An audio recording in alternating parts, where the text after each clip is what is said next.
Well, good morning and thank you for joining us. It is Good Morning Uganda with me, Olive Monica Najuma, together with Jerome Paul Sonko. Now, I hope you had a wonderful night and that you have a beautiful start to your day. Now, there has been talk regarding the rationalization of Uganda Coffee Development Authority into its mother ministry, that is the Ministry of Agriculture. Now, the President of the nation, His Excellency Yoweri Kaguta Museveni, issued a statement regarding the same.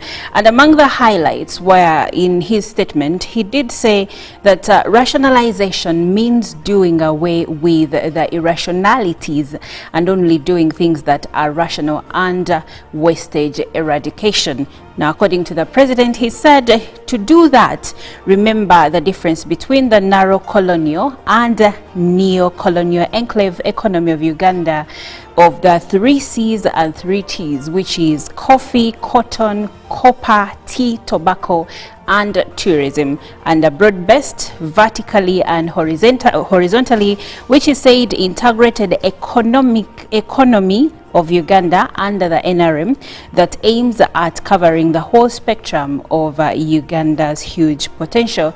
And he did say that when it comes to agriculture, this broad spectrum NRM-led economy will not confine itself to coffee, cotton, tea, and tobacco. And he mentioned that the NRM will and is indeed already promoting the following cash agricultural products, including coffee, tea, cotton, tobacco, and the list continues.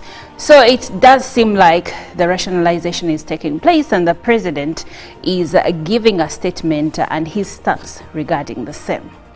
Now, with that being said, I'd like to check on Jerome Paul Sonko. Good morning. Oh, good morning to you. How are you? And I am a bit weak this morning. I don't know why. Oh, sorry. It kind of feels like a wave of something. But here we are again. And it being a Wednesday, Olive, I've been going through some of the reports earlier this morning. And there is one of, there's an interest, it's not even interesting, I should say.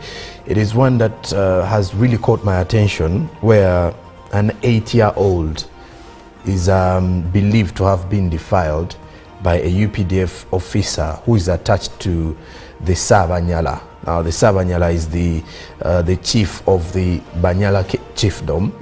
And according to the details within the same report, reveal that this 8-year-old is a P3 girl who was defiled, and only after being defiled, the officer went up and gave her 3,000 Ugandan shillings so that she keeps quiet, and on top of it, threatening her that if at all she reports him to the authorities, more circumstances are likely to continue. And by the time he was arrested, because he's now under custody for more investigation, it is believed that he was trying to even flee and run away after doing that to this young girl, who is now in a very critical condition in hospital. And that is where the biggest problem is. The young girl is on PEP because they do not want her to contract anything, anything to do with any infection or HIV more so. But it was a report that I looked at this morning and I was like, okay, now how far have we reached when it comes to protecting even the young girls? Because we are failing as society. And if at all the same people who are supposed to be protecting society are the ones that are putting these young girls into these pits of hell on earth, it's not something that I would love or anyone would wish for their children, or anyone would wish for anyone, regardless of whether you're related or not. That's really sad, Jerome. And you know, the other day was Mental Health Day. And normally when such culprits are taken to court, it is usually, first of all, they are checked to see if they're mentally stable.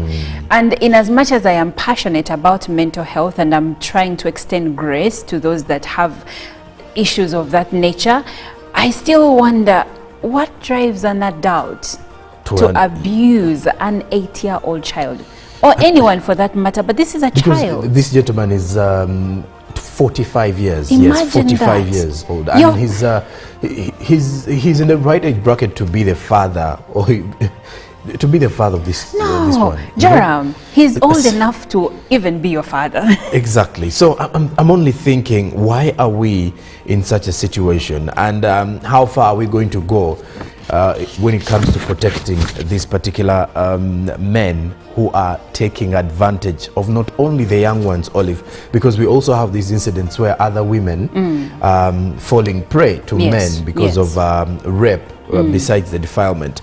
And it comes at a time when today is our Wednesday, where we even crush on women, and I'll choose to crush on women who have survived and have healed from the traumas of, let's say, defilement or rape in any incident, sexual sexual harassment, because it never leaves anyone the same. No, the trauma continues to you know, to haunt you all the time. How you respond to certain things, at times many have even failed to find meaningful relationships simply because of the image they have of men, the trauma. So it's not a good thing to see, and to any parent out there and any other man who has not got the you know, the chance to give birth yet, I think if you're ever in a position of having such thoughts, you've got to think deeper. I think you have to go for medical checkup, like you mentioned, and to see whether your mental health is really in the right direction. Yes, yes, on that I agree. And I'll ask you a question, but before that question, Joram, you see why I am still of the view that the patriarchy that was since time immemorial created to protect men is now affecting them. How? You have this child, and the patriarchy you have always defended is now breeding men that are abusing young women, young girls. And that is where we are supposed to be changing quite a number of things in order to protect all of us. Yes. Because at the end of the day, you may be protecting the traditional beliefs of your society, but at the end of it all, your child, or let's say one of your offsprings, maybe the grandchild, or is going to face similar issues, and you're like, okay, I wish I knew, I wouldn't be speaking so much vehemently and strongly defending some because at any one moment, you know, with our traditions here in Uganda, not even in Uganda, across Africa, across the globe. Exactly. Today you're speaking so good about how your culture is or how your tradition is. Now tomorrow it is backfiring, and you're like, I wish I knew. We would have at least spoken evil about this particular one. But well, it's not a good kind of thing to be having such things happening, because first of all, even the gentleman being a man in uniform. Why even calling him a gentleman? Okay, he doesn't deserve that title. He doesn't deserve to be called a gentleman. Okay, this particular predator, being a man in uniform, and we all know men in uniform are supposed to be very exemplary. They are supposed to be men who do not put themselves in situations of crime, and this is not even crime. This is evilish crime. So you do not want to even imagine what kind of punishment you wish this person has to receive, because and this is a very that's young where child. My question to you comes, Jerome. I'm normally asking this question because personally I think if someone is found guilty, I don't want the court of public opinion to find people guilty, but if courts of law find you guilty beyond reasonable doubt, would you be with me? We start a petition that they should be castrated. I've seen all those opinions, by the way, coming in. Some people were actually suggesting that if at all, the best way should be hanging them to death. No. Because they feel these kind of people are heartless. Because I do not want to, okay, I do not side with them when it comes to hanging these people to death. But when someone uses the word heartless, you realize that their choice of words makes sense. Yeah, that's because true. You cannot be someone with a full heart of sympathy and consideration. No, there is and no start sympathy. Doing certain things like that. There is no sympathy there. But like the president of our country, I am also against the death penalty. Also, this is where I'm coming from. If you hang this person, if they die, maybe their relatives will feel the pain, but they won't. You get. True. So I would rather they are meted with a punishment that they will forever live to regret. For me, that is the truest punishment. I feel like the death penalty is an easy way out, also because they will stay on the death row for so many years, and sometimes they will get pardoned you get. True. So true, I would true. rather you get a punishment that you will never forget for the rest of your life. But anyway, we have some news that we have gathered for you, and I'll take you through that with Jerome Paul. Well, the Prime Minister of Uganda, Right Honorable Nabanja Robina, is in Dubai to officially open the third Uganda-UAE Business Forum on behalf of President Museveni. The forum is organized under the theme Unlocking New Horizons for Economic Prosperity. The third edition of the Uganda-UAE Business Forum is an annual event organized by the Uganda Embassy in Abu Dhabi and the Uganda Consulate General in Dubai, and will be held from the 28th to the 31st October 2024. This according to reports. And away from that, the Minister for ICT and National Guidance, Dr. Chris Baryomunsi, has reiterated that the rationalization of the Uganda Coffee Development Authority is an administrative way of rearranging how the agency will function within the government.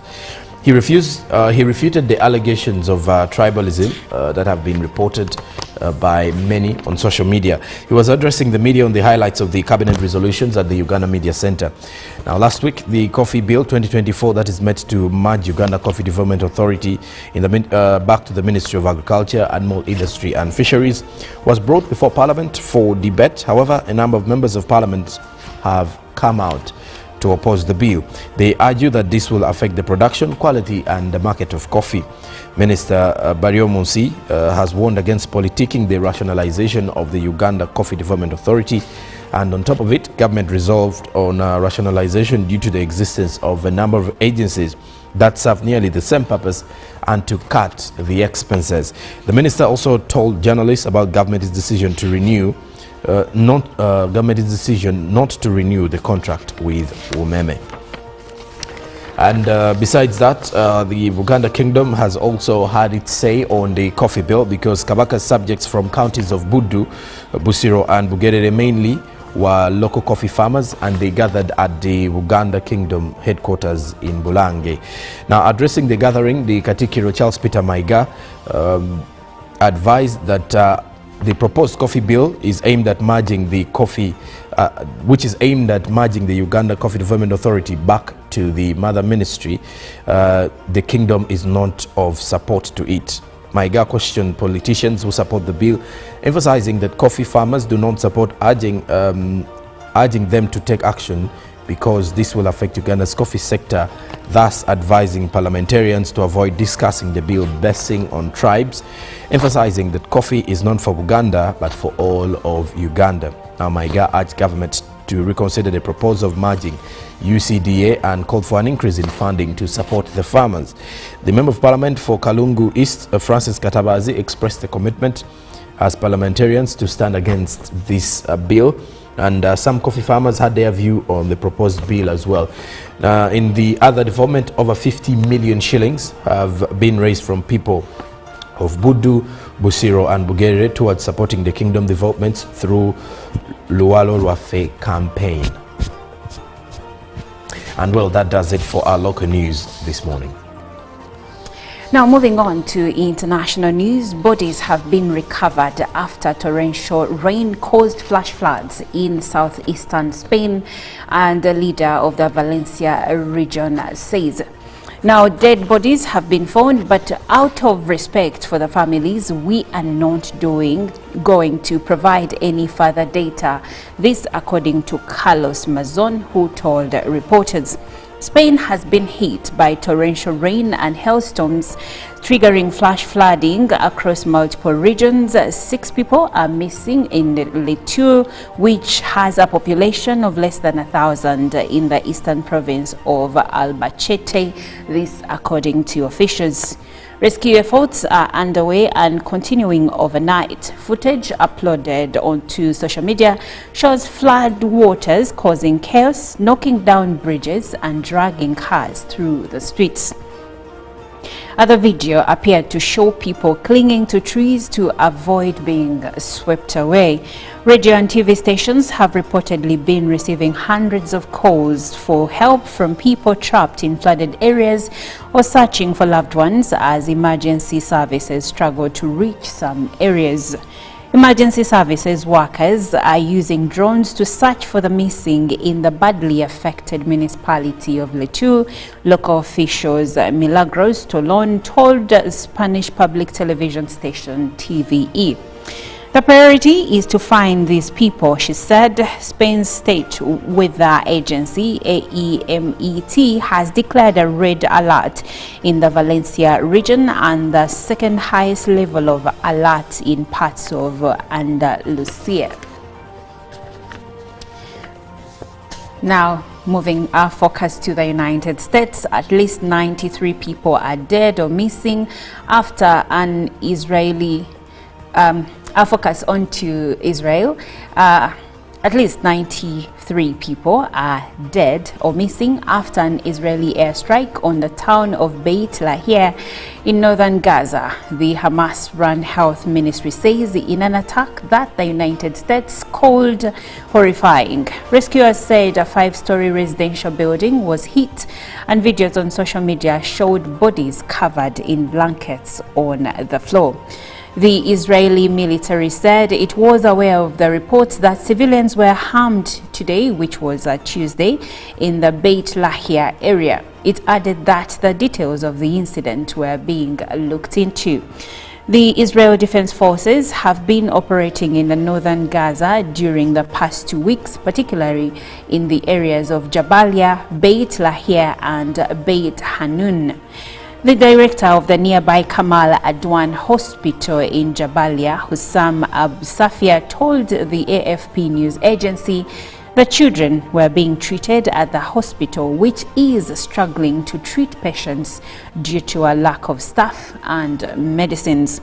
There is nothing left in the Kamal Adwan Hospital except first aid materials after the army arrested our medical team and workers. This according to Abu Safia. The IDF raided the hospital last week, saying it was being used by Hamas fighters. State Department spokesperson Matthew Miller said the U.S. was deeply concerned by the loss of civilian life in this incident. This was a horrifying incident with a horrifying result. He pointed to reports of 24 children killed in the attack. The tragic cost to civilians in the latest strike is another reminder of why we need to see an end to this war, Miller said. Israel says its operations in northern Gaza are designed to prevent Hamas from regrouping and accuses them of embedding among the civilian population, which Hamas denies. Now coming back to Africa, for the growing number of African asylum seekers and economic migrants in the U.S., the upcoming presidential election could reshape their entire future. We deserve safety, says Dr. Yves Kaduli, a 38-year-old asylum seeker from the Democratic Republic of Congo who lives in the United States. I have a dream that I will defend those that are persecuted, he adds in a BBC interview. Dr. Kaduli says that in 2014, he fled Eastern DRC, which has been rocked by more than 3 decades of conflict, after being kidnapped and tortured. He had been working as a doctor at Chifunzi Hospital in Kalonge town and saw the effects of the conflict up close. Women were raped. I saw it. I felt it in my body, he tells the BBC. Dr. Kaduli says that horrified at the civilian casualties, he and many of his colleagues, including Nobel Peace Prize winner Dr. Denis Mukwege, participated in protests against the killings and rapes by armed groups, criticizing them, then President Joseph Kabila's government, for its failure to guarantee the safety of its people. The medic says this led him to being targeted by unknown men. They came, they took me and another colleague by force during our night shift. Dr. Kaduli recalls, adding that they were then taken to a makeshift camp in a nearby forest where they were beaten, tortured and threatened with death.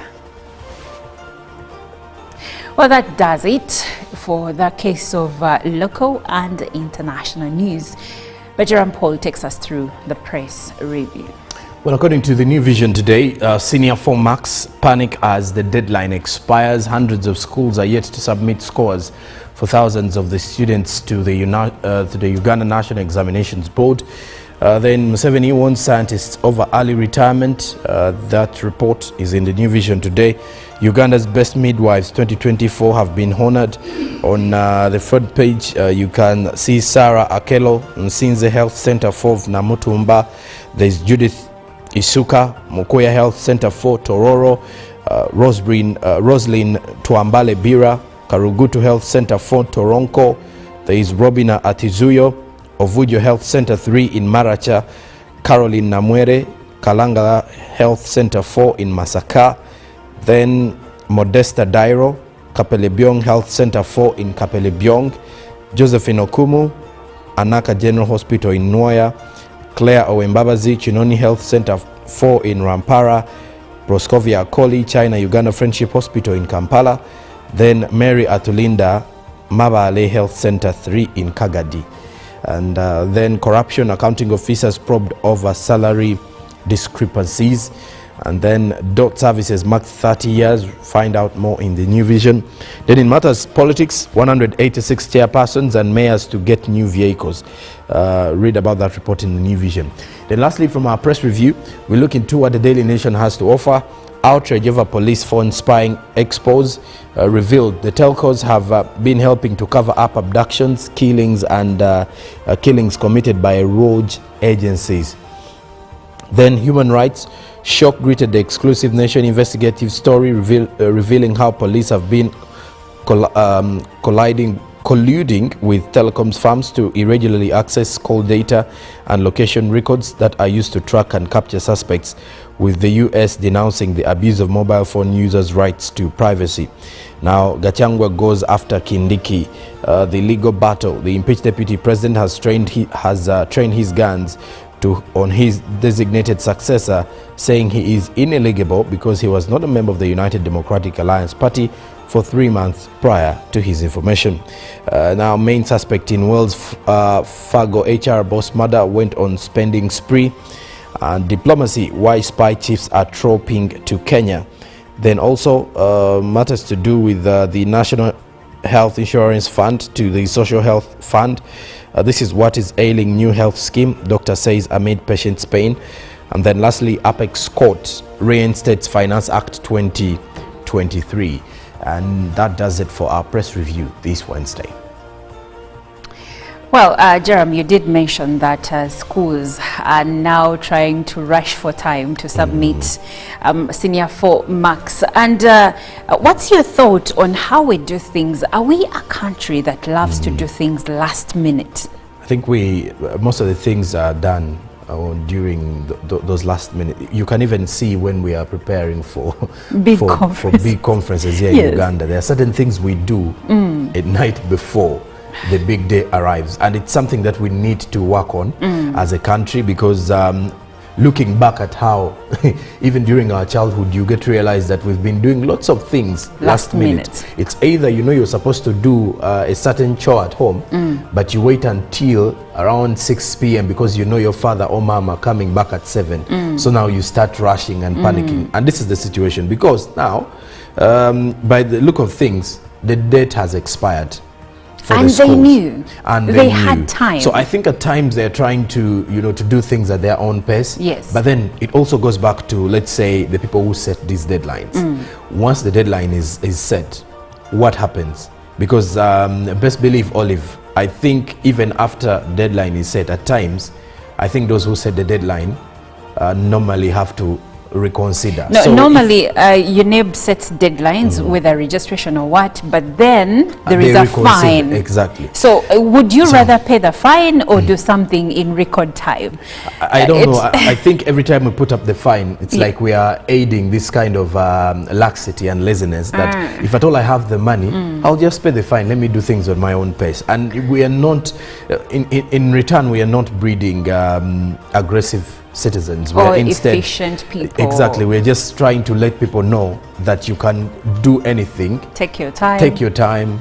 And if you have the money, you can even do it according to your own will. So it's not the best way. Which is rather sad, Jerome. You're going to find, now we are coming to the end of the month, my friends in the banking industry, in the telcos and every other place, they have reports, end of month reports. Now you're going to find them running around like headless chicken. I have a report, But I'll tell you, Jerome, some of these reports, you keep populating them as the days come by. Wait for the 31st or the 30th. So it beats my understanding. We need to do better as Ugandans. But anyway, let's take a short break and we'll leave you with the inspiration song of the day. Jerome Paul and I will be back for our topical discussion in the newsroom.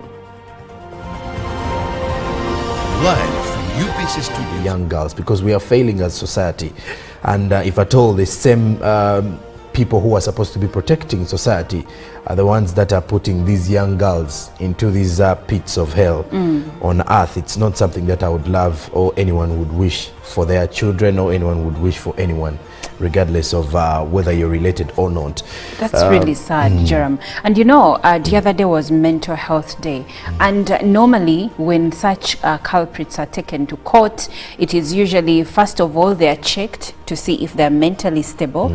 And in as much as I am passionate about mental health and I'm trying to extend grace to those that have issues of that nature, I still wonder what drives an adult to abuse an 8-year-old child, or anyone for that matter, but this is a child. This gentleman is 45 years. Imagine yes, 45 that. years old, and he's in the right age bracket to be the father, or to be the father of this one. Jerome, he's old enough to even be your father. Exactly. So I'm only thinking, why are we in such a situation, and how far are we going to go when it comes to protecting these particular men who are taking advantage of not only the young ones, Olive, because we also have these incidents where other women falling prey to men because of rape, besides the defilement.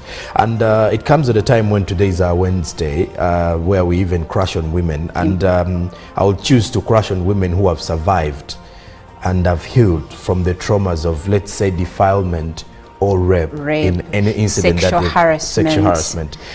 Because it never leaves anyone the same. No, the trauma continues to to haunt you all the time. How you respond to certain things. At times, many have even failed to find meaningful relationships simply because of the image they have of men. The trauma. So it's not a good thing to see, and to any parent out there, and any other man who has not got the the chance to give birth yet.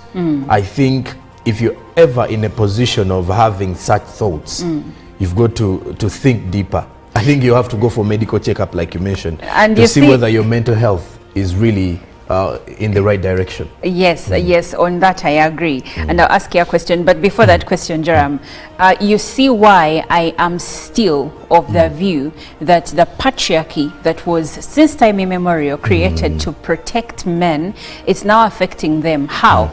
You have this child, and the patriarchy you have always defended is now breeding men that are abusing young women, young girls. And that is where we are supposed to be changing quite a number of things in order to protect all of us. Yes. Because at the end of the day, you may be protecting the traditional beliefs of your society, but at the end of it all, your child, or let's say one of your offsprings, maybe the grandchild, or is going to face similar issues, and you're like, okay, I wish I knew, I wouldn't be speaking so much vehemently and strongly defending some because at any one moment You know, with our traditions here in Uganda, not even in Uganda, across Africa. Across the across the globe. Exactly. Today you're speaking so good about how your culture is or how your tradition is. Now tomorrow, it is backfiring, and you're like, I wish I knew. I wish I knew. we would have at least spoken evil about this particular one. But well, it's not a good kind of thing. Matters. There exists a beacon of trust and reliability. For decades, they've been our voice and our window to the world, holding the mirror of our history. With 4 TV stations and 11 radio channels spanning 27 languages, they stand as guardians of information, defenders of truth. With Mascari Heritage Advantage, they uphold every citizen's right to reliable and free information. Their archived stories shaped our past and illuminate our present. Yet now, as new challenges arise and the world evolves, their mission faces its greatest test yet. Be part of our journey and let's navigate the unknown, uncover the untold, and safeguard our future together. Tune into your public broadcaster, for it is the intersection of trust and truth. Because to UBC, your story, and every voice matters. UBC, inspiring Uganda. Live from UBC Studios in Kampala, this is Good Morning Uganda.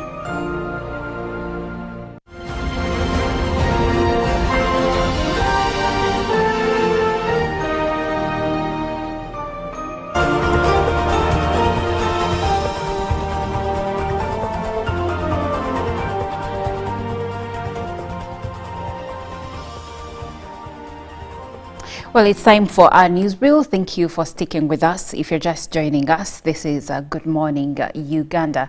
I'm Olive Monica Najuma, and I'll be having a conversation with Jerome Paul Sonko. Now, news that came through yesterday indicates that an 8-year-old child was defiled by a UPDF officer. Now, according to the RDC Kayunga region, it is said that an 8-year-old girl is fighting for her life at Kayunga Regional Referral Hospital after she was allegedly defiled by a Uganda People's Defense Forces soldier who is one of the Sabanyala's security guards. Now, this report indicates that in as much as this girl was defiled, she's not the only case, and would like to look into the cases of defilement that are rising in our country, but also 2, the character of men in uniform. Gone are the days when we knew them to be protectors of our freedoms and our rights. If they are now going out of that to defiling children, a 45-year-old man defiling an 8-year-old child, the biggest question here is, who is there to protect the rights of the girl child? Last month we had the Girl Child's Day, but when you see cases of this nature springing up, it opens your eyes and you want to wonder, how far are we going to go before we can come to we can bring an end to an ill and evil like this? Now, the laws of the nation indicate that if someone is found guilty for defilement, depending on the age, aggravated defilement, you could even get the death penalty. That is the highest degree of punishment one can get in the country. But you wonder, with punishments that grievous, why do we still see cases of this nature in our country? Well, I'm having a conversation with Jerome Paul Sonko. And Jerome, first of all, tell us more about, give us an overview of what is in this report before we even get into community, government initiatives, and even the UPDF itself. Well, with this report, according to what was shared by the victim, the 8-year-old girl who is now in hospital, according to what she shared, she was leaving a wedding, or as you could leave any social gathering, and you're heading out and you're heading back home. So it was just about 6 p.m. because she was told by her grandmother to go back home and try to make sure that she organizes everything, try to also open, because according to the report, she's supposed to go and open up where they normally keep their chicken, you know, those village settings where people normally keep their hens and everything. So as she was heading back home, this UPDF soldier calls her over and is like, please come to my house. Now this is where the most annoying bit is, because if you're inviting a young girl who is not even a relative of yours to your house, what are you going to tell her that you can't tell her while she's just where she is? Then he invites her over to the house. He promises her 3,000 Ugandan shillings. Then according to the young girl, he takes off her clothes, and the next thing she knows, she's being defiled. And after she returns back home, the grandmother returns and sees, you know, patches of blood that had been spilled within the house, and fresh blood, by the way. So the grandmother is very curious and is rushes to the bedroom, asks this young girl what has happened. Now, like many victims, in most cases, whenever a young girl is defiled, or even some women, whenever they are raped, many of them are scared to come out and speak. That's right. Because one, the person who has actually put them into this situation may either be of a high authority or someone who would threaten them that if I told you say something, I might either kill you or I might do something equivalent to that. And in certain situations, like in this report, this young girl was given 3,000 and warned not to speak or say anything. So she hesitated to even break down and inform the grandmother until the grandmother was persistent. And afterwards, she shared her side of the story, and the grandmother had to rush to the local council. And you know, Olive, the funniest bit about this is that the local council also failed to find solutions for the grandmother at that time, that they had to send her to the police. Of course, the police is actually the higher authority in this situation.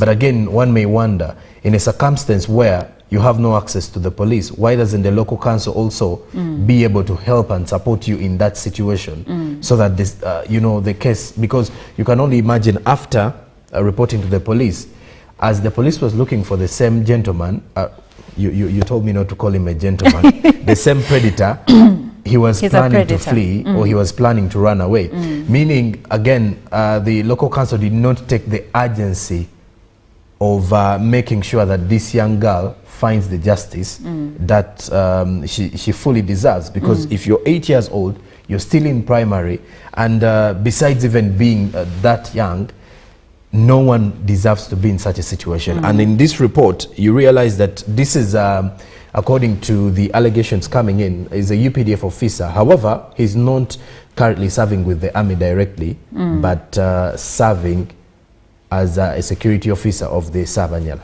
The security officer for the Sabanyala. Now, this report, among others, is actually really, I even fail to find the right words to describe the kind of emotions it evokes. But Joram, this is not the only report where UPDF officers are actually found guilty or accused of defiling children. There is a report in 2021 October where 2 UPDF soldiers were arrested for over defilement in Rukunjiri district. And when you look at these, then you have another one where a 14-year-old girl also accused, this was in 2017, a 14-year-old girl accused a UPDF soldier of impregnating her. And this and many more cases. Now, these cases I've shared are from years back. But we have cases that have even occurred this year. In July 2023, last year, a police officer was arrested, sorry, a UPDF officer was arrested for defiling and impregnating his own daughter. Okay. No, that is even worse. So there is defilement, there is incest, there is all of this. So this brings us to the biggest question here, and it is addressing defilement in our country. And the question here is, Joram, when you look at a case like this, let's start with the UPDF, okay? What do you think they should put in place, or should it be the punishment? But which ways can they ensure that their officers are not abusing the rights of girls and women? You know, the beauty about the UPDF is that when such cases come out, they always offer the punishments that are deserved. At times you find a UPDF soldier stripped off, you know, his rank. You find others imprisoned. But when it comes to what they need to do, well, we expect the army, for example, because it's a very exemplary security organ in this country, and it's one where not so many cases of crime come out so openly, because it's not like the police where you report different cases of, let's say, corruption, the police being involved in theft and things like that. And I'm not actually throwing shade at the police, saying that they are the most disorganized or out of order security organ in the country. But when you are to compare the UPDF and the police, you realize that the UPDF is not that security organ within the country that you will definitely find in such scenarios. That's why you're seeing most of these cases are isolated cases. They are not so common as such. But what I think, the UPDF, as you asked, but I think this will go to every other organ within the country, especially these particular government bodies or entities whose employees are looked at as people in power or people in positions of high respect or high regard here in the country, according to our setting. You will realize that there is something about personality that maybe at times when bosses are hiring, or even different individuals are being recruited in, let's say, the army or the police, it's something that is never looked at. Or you know, the personality of an individual. How do they react when they are, for example, next to a woman? And you know, at times when men are sitting around, there have always been those jokes that we men make when you see a woman passing around. Or I think even, you know, even women have those inside jokes that they make when there is a gentleman around or when there is a man around. But there are certain jokes that you can easily see from someone, and you know this is not only a joke, but this is something about their character. And it's something that you need to look at. And at times it's highly within how these people relate when they are next to the opposite gender, or how they were brought up. Because you're thinking, if at all someone is making a joke, at times I've seen people coming out and saying there are some men who will make jokes of raping someone, and it's just a joke. And someone tells you it's a joke. I was joking around. Now, recently, a TikToker was arrested for making such comments about a child. Exactly. And I remember even some people saying that he should be forgiven because maybe he was doing it for content. Now this is where I'm coming at. Yes. That you're looking at this in society, and this is where the personality bit comes in. That you look at the character of this person. Well, of course, they might be a good, you know, good army officer. This person might be a very good leader in, let's say, government. But you're saying, how about their personality? What is their character behind this position of leadership? Have we taken time to look at it? And have we, you know, cautioned them against making certain statements? Have we cautioned them about how they live their lives?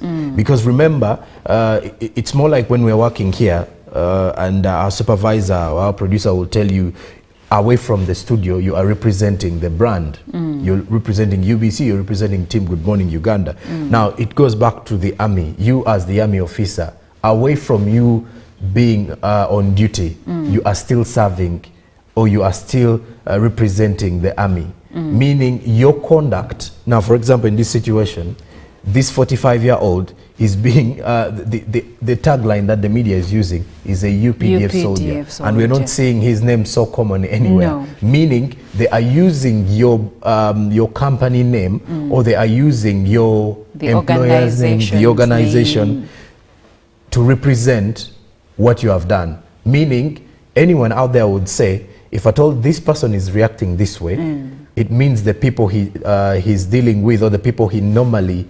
hangs out with, might be also doing the same thing. So one person's character puts the entire army, the entire organization and company in disrepute. Even when not everyone within the army is doing the same thing. Exactly. So now, and going back to just briefly going back to what really needs to be done, we need to be very strict when it comes to certain crimes or certain occurrences, because when, for example, in the army, or rather certain offenses, for example, in the army, you know, betraying the country is something that is treason. Exactly. You know, treason is not something that is taken lightly. No. It's like you've sold the soul of the entire country. You've sold the soul of millions of Ugandans. Now, what happens when you're defiling someone? Because now this is also a Ugandan. You understand? It shows treasonous, exactly. In a way. So you are sitting on the future, or you are destroying the future of this young person who you are claiming to protect. Now, Jerome, you did actually mention something that is very common when it comes to victims, and that is the fear to come out and speak about what has happened to them, but also the stigma that comes with if they have the courage to come out and say, I was raped, I was defiled, or the families of those are trying to seek justice, you're going to hear like that TikToker where people are saying, forgive him because he was looking for content. So there are people who are taking this to be almost like a joke, almost like something that is not that serious. And that brings me to the next question. How can we foster a culture of reporting and prevention when it comes to the victims?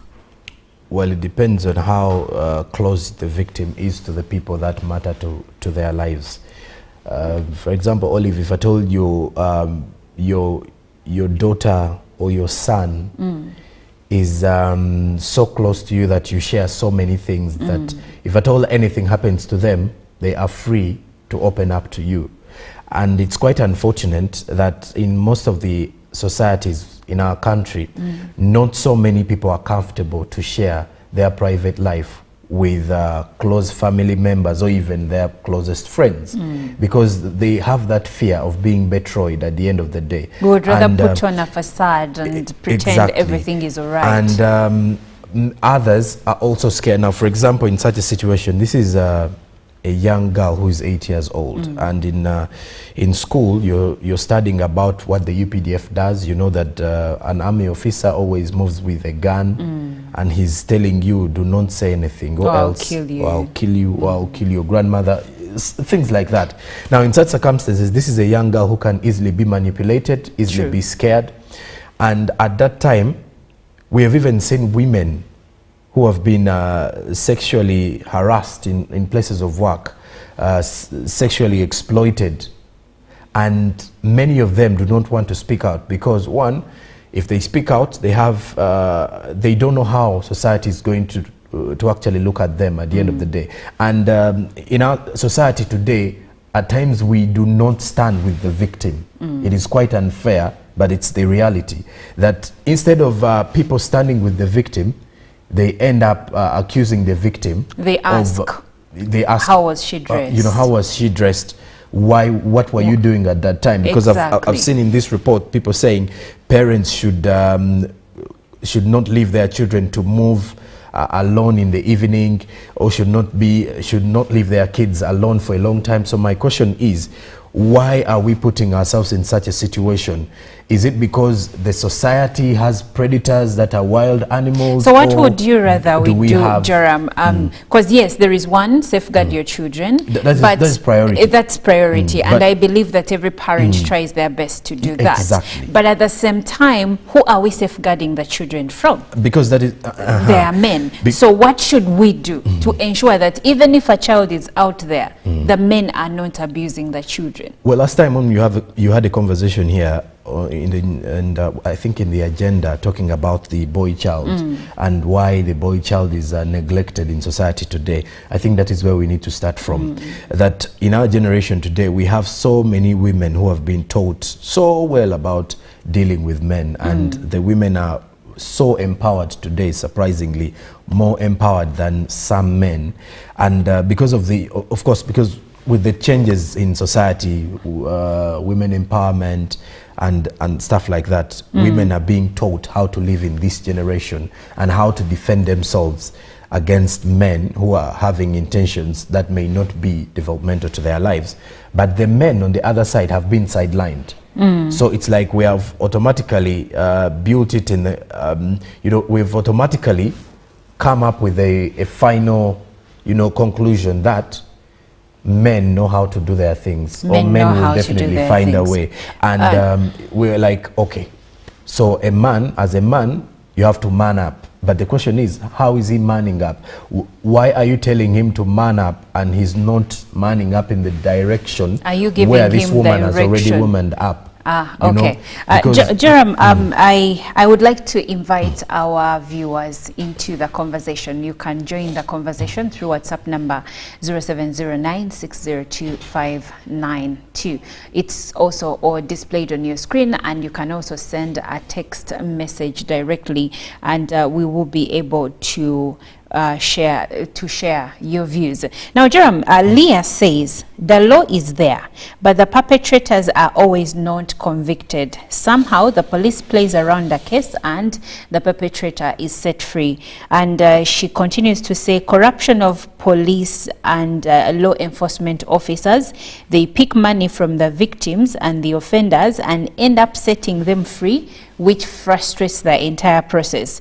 Let the law be followed from up to the president to make sure such guys are given what they deserve. I think, remember we had a case we discussed a couple of weeks ago where the victim, or rather the perpetrator, the predator, had paid police so that he could be set free. Actually, 3 police officers had been arrested for setting a predator free. So when you look at this case, and I've heard from different victims claiming that when first of all they go to report a case of, let's say, sexual harassment, maybe marital rape, maybe a defilement, sometimes the police or the LOC tells them, you work out things with the perpetrator.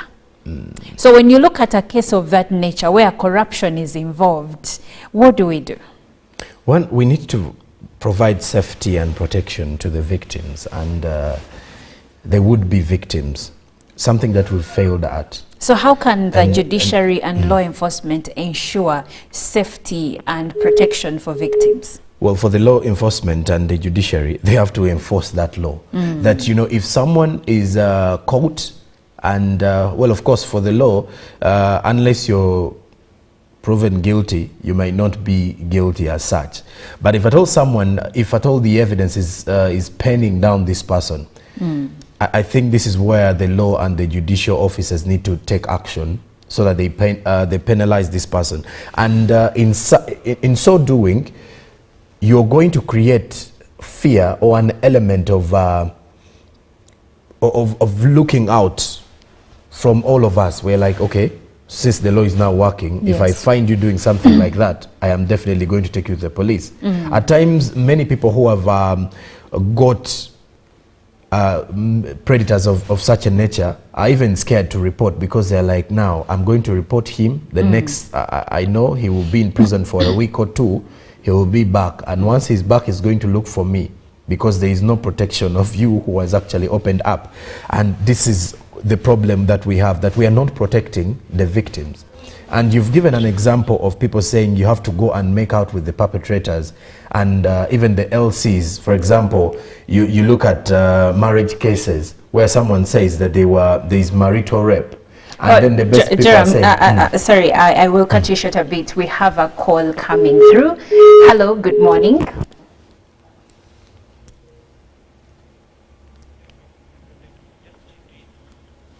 I think we've lost the caller.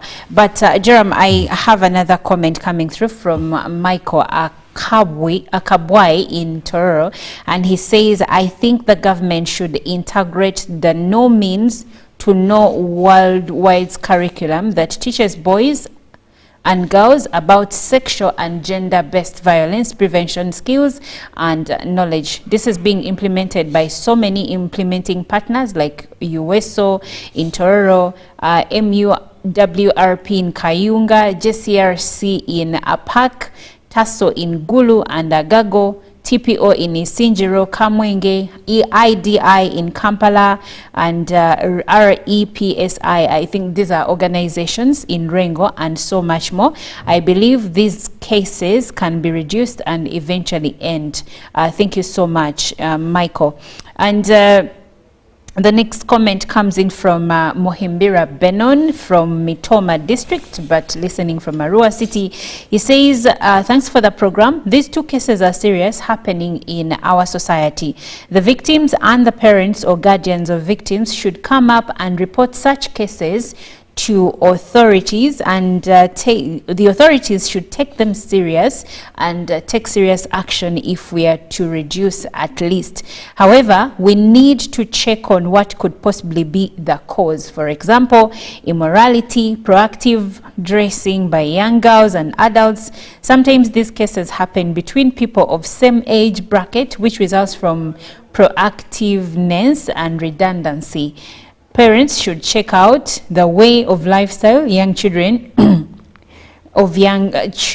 Now, Jerome, Benon says many things that I resonate with, but then in there, I still see, to a degree, it feels like victim blaming, and then to another degree,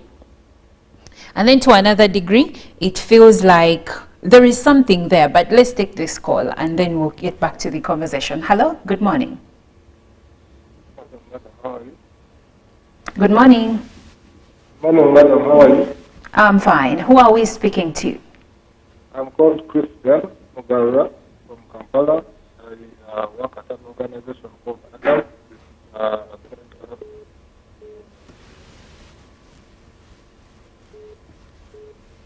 Yes, please.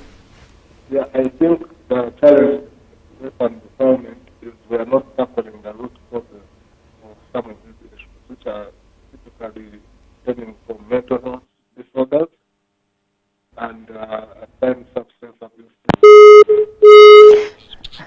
Unfortunately, your connectivity was poor. We couldn't hear you. Jerome, going back to Benon, that part where she says some of these cases are brought up by the seductive way of dressing by young girls. He could be right to a degree, because we also have to safeguard our children by telling them this is how you dress. But at the same time, are we saying men are goats that can't control themselves? Okay, let's give an example of this child, of this victim here, 8 years old. 8 years old. Olive, we grew up in societies where you could bathe with outside. Outside. And we grew up in societies where young girls, even 10 years old, even 12, were still, even today, they'll still bathe from the outside. Play in the rain, while naked. Now, I wonder, I'm just looking into, because I think that is just victim blaming. Because, okay, to a degree, I'm not going to say that the dress code doesn't at any one moment affect the men. It depends. But this is a young girl, Olive.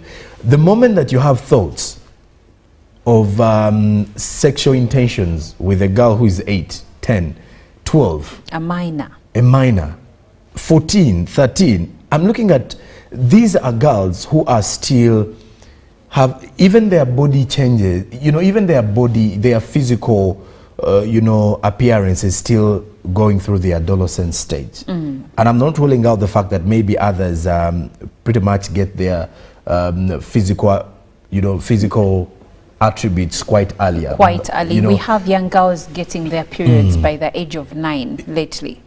Which is normal at times. No, what I'm saying is they are getting into adolescence, into puberty quite young. Early. And this person is still in P5, let's say, and they're already experiencing their, menstrual periods. But when it comes to the victim blaming, Olive, we are living in a society where you are supposed to control your, I don't want to even your use urges. Your sexual urge with your emotion, not with your emotions, but with your brain, and your mindset really needs to be controlled. Why? Because at the end of the day, you're going to end up sleeping around with anyone you're seeing because someone has dressed in a way that you find is attractive to you. Now the question is, if at all every man was looking at women as a sexual tool because of their dress code, then how will women, so should women just be wearing long clothes simply because they want to appease the men? Beaches would definitely be closed. So it goes back to what you were mentioning about the patriarchy and the power that we've given to it. It is not like the patriarchy is that wrong or something, or is evil. But no. you do realize that at times we are giving men a lot of power to think that they own society, to the extent that, well, if at all something does not appeal to a man, it doesn't make sense. And if at all it is appealing to a man and it is affecting the woman, it is still supposed to make sense. So it is not how we're supposed to be doing things. Well, thank you, Joram. This topic really strikes a chord in many people's minds and even hearts. And I can see that evidenced by the comments that you have coming through. Unfortunately, I won't be able to share all of them, but I will end with a comment from Ambitious Silva, who says strong laws need to be enforced against the perpetrators to be fully implemented by the different categories of leaders in the society. And he's texting from Arua City. Thank you so much for your contribution. And indeed, it is a collective responsibility for all of us to safeguard our children and even the women in our society. But also, we need laws that are actually working, not just on paper. Enforcement is the biggest problem, and unless we have that, we are going to keep seeing problems of this nature continuing to happen, which is really sad. Well, good morning. Good morning, Uganda continues. Stick around.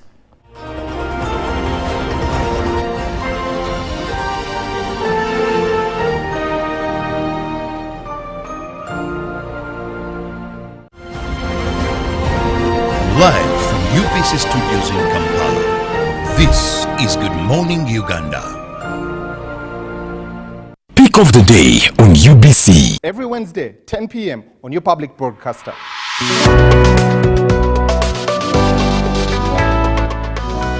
Was brought to you by I'll call you every day, yeah, yo, may don't know. You can now get all the Chibuzi out with MTN voice bundles. Call all networks. Kubei Dondoro. Buy a 25-minute voice bundle for only 1,000. Or buy any daily voice bundle of your choice. Dial *100 *21# and select daily, or use the My MTN app. When we talk together, we are unstoppable.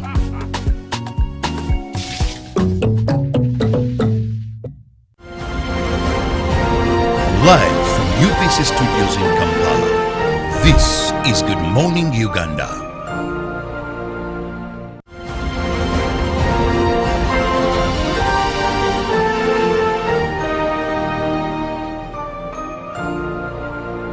Welcome back to the GMU Tourism Express. We are still in Uwek and having that experiential tourism, like getting so close to the wildlife, getting so close to the different species that call Uwek a beautiful haven. And we are meeting the rhinos today. Did you know that you can only spot rhinos here at Uwek and then Zua Rhino Sanctuary? Those are the only two places in the country where you can spot the rhinos. One thing that has just amazed me right now is that rhinos can actually weigh from 1.8 tons. I mean tons to 2.5 tons. Imagine I think I weigh about 47 kilograms, but a rhino weighs up to 1.8 tons. That is amazing. So here we are, and we are getting close to the rhinos with Aine. He's still taking us around, and he's going to tell us more things interesting about the rhinos. My name is Aine Magara Anwell, and I'm a zookeeper here at Uganda Wildlife Conservation Education Center. And today we are going to talk about the rhinos, their care, their management, their general husbandry, how do we take care of them. And these ones here are referred to as 1,000 white rhinos. And rhinos are the second largest animals after the elephants. So we have two species of rhinos. We have the black rhinos and the white rhinos. And the white rhinos are subdivided into two: the northern white rhinos and the 1,000 white rhinos. The ones we have over here are the 1,000 white rhinos. And rhinos in Uganda are regarded as extinct in the wild. Extinct in the wild, I mean you cannot see them anywhere in their natural environment other than at the zoo or in a sanctuary. Uganda had a population of over 3,000 rhinos. We had what we call the northern white rhinos in Ajai, the Anupe National Park. We had rhinos so many, but by 1980 we had zero. They were all poached. And what do people poach them for? This horn you see over here. What is it? Is it like ivory? It's like ivory, but it is keratin. Keratin is a protein you find in your nails and hair. So it literally doesn't cure anything, but people kill this whole huge animal only to get this horn. Yes, only this horn, which is basically for traditional medicine, but scientifically doesn't cure anything. Aine, first question. Yes. Because you know that most of the species that we have here, you've attained them from somewhere. Where did you get the rhinos from? These ones were specifically from a sanctuary in Kenya. It was the same batch that went to Ziwa Rhino Sanctuary. They came in 2000. So how old is this? They have been here for the last 24 years. This is the female. The female was 1 year, and the male was 18 months by the time it came. So she's 25, he's 26. When you talk about the age of these rhinos, I'm definitely expecting that they should have young ones right now. What is really stopping them? Why aren't you breeding these rhinos here? One of the major theories is that competition is required, or what we call the sex ratios. It may be male and female, but we need more than one male so that the female can be receptive. So we probably need another male, but I mean, these are not cows, these are rhinos. You cannot wake up and get another rhino just like that. But also, one of the major mandates to why these rhinos came here was conservation education. How do we tell the story to the public to conserve these unique dying species? And we are achieving that. The reason why Ziwa was set up was for breeding, and they are also achieving in the breeding part. So, but we would be excited to see baby rhinos. What do you see apart from this dry grass? What else do you feed them on? Rhinos are grazers. They feed on grass, basically short grass. That's why probably you see tall grass in their enclosure. They feed on short grass. We feed them on hay, which is dry grass. We also do what we call cut and carry. We have a farm, we cut grass on a daily basis fresh, and we give them. But also we give them what we call horse pellets, or they are more in a pellet form. But also we give them mineral brocks. for vitamins, yes, and other trace elements. What what are some of the challenges? Okay, maybe when you talk about maybe the rate at which they fall sick, how do you treat them? The veterinary part of these rhinos, how do you treat them? How do you take care of them when they fall sick? These rhinos have quite a very good immunity. I have not seen them get serious ill to put them down, but they get some injuries. They usually fight with each other, so some of the wounds are aggressive wounds. So we usually have oxytetravet, which is an antibiotic for wounds. Maybe some discharges from the eyes, and you get eye drops for them. Yeah. How do you apply like now the eye drops? But he's very close. I can get very close to her. She doesn't fight back? No. You see? So if you can get that close, and also these rhinos don't sleep here, they sleep in the holdings. So there is like a walkway where they pass, which is small, so you can, in case of any intervention, you can apply the wound spray, the eye drops, whichever veterinary intervention you want to carry out. I've seen you mixing some of the grazers together, species that graze together. Why are there other species in these specific paddocks rhinos? Probably it's as a result of probably space and the feeding requirements. But if we had probably much bigger land, we'd mix them with some of the grazers. But they don't have any issues with other grazers? No. So as they have their space, they are okay. Everyone will remain in their space.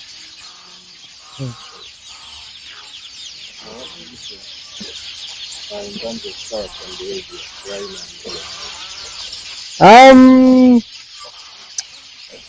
behavior, behavior-wise,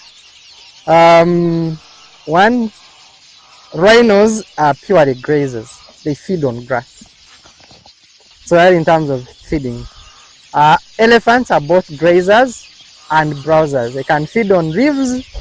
They can at the same time feed on grass. Tip I give to the visitors and the clients that are coming to see these animals have feelings as well. So when you try to disturb or harass them, they feel very angry. When you find lions sleeping, please, they like sleeping, let them sleep. Don't throw stones and empty bottles at them.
Well, good morning and good to have you this morning here on Good Morning Uganda. It's time for us to head into the business world.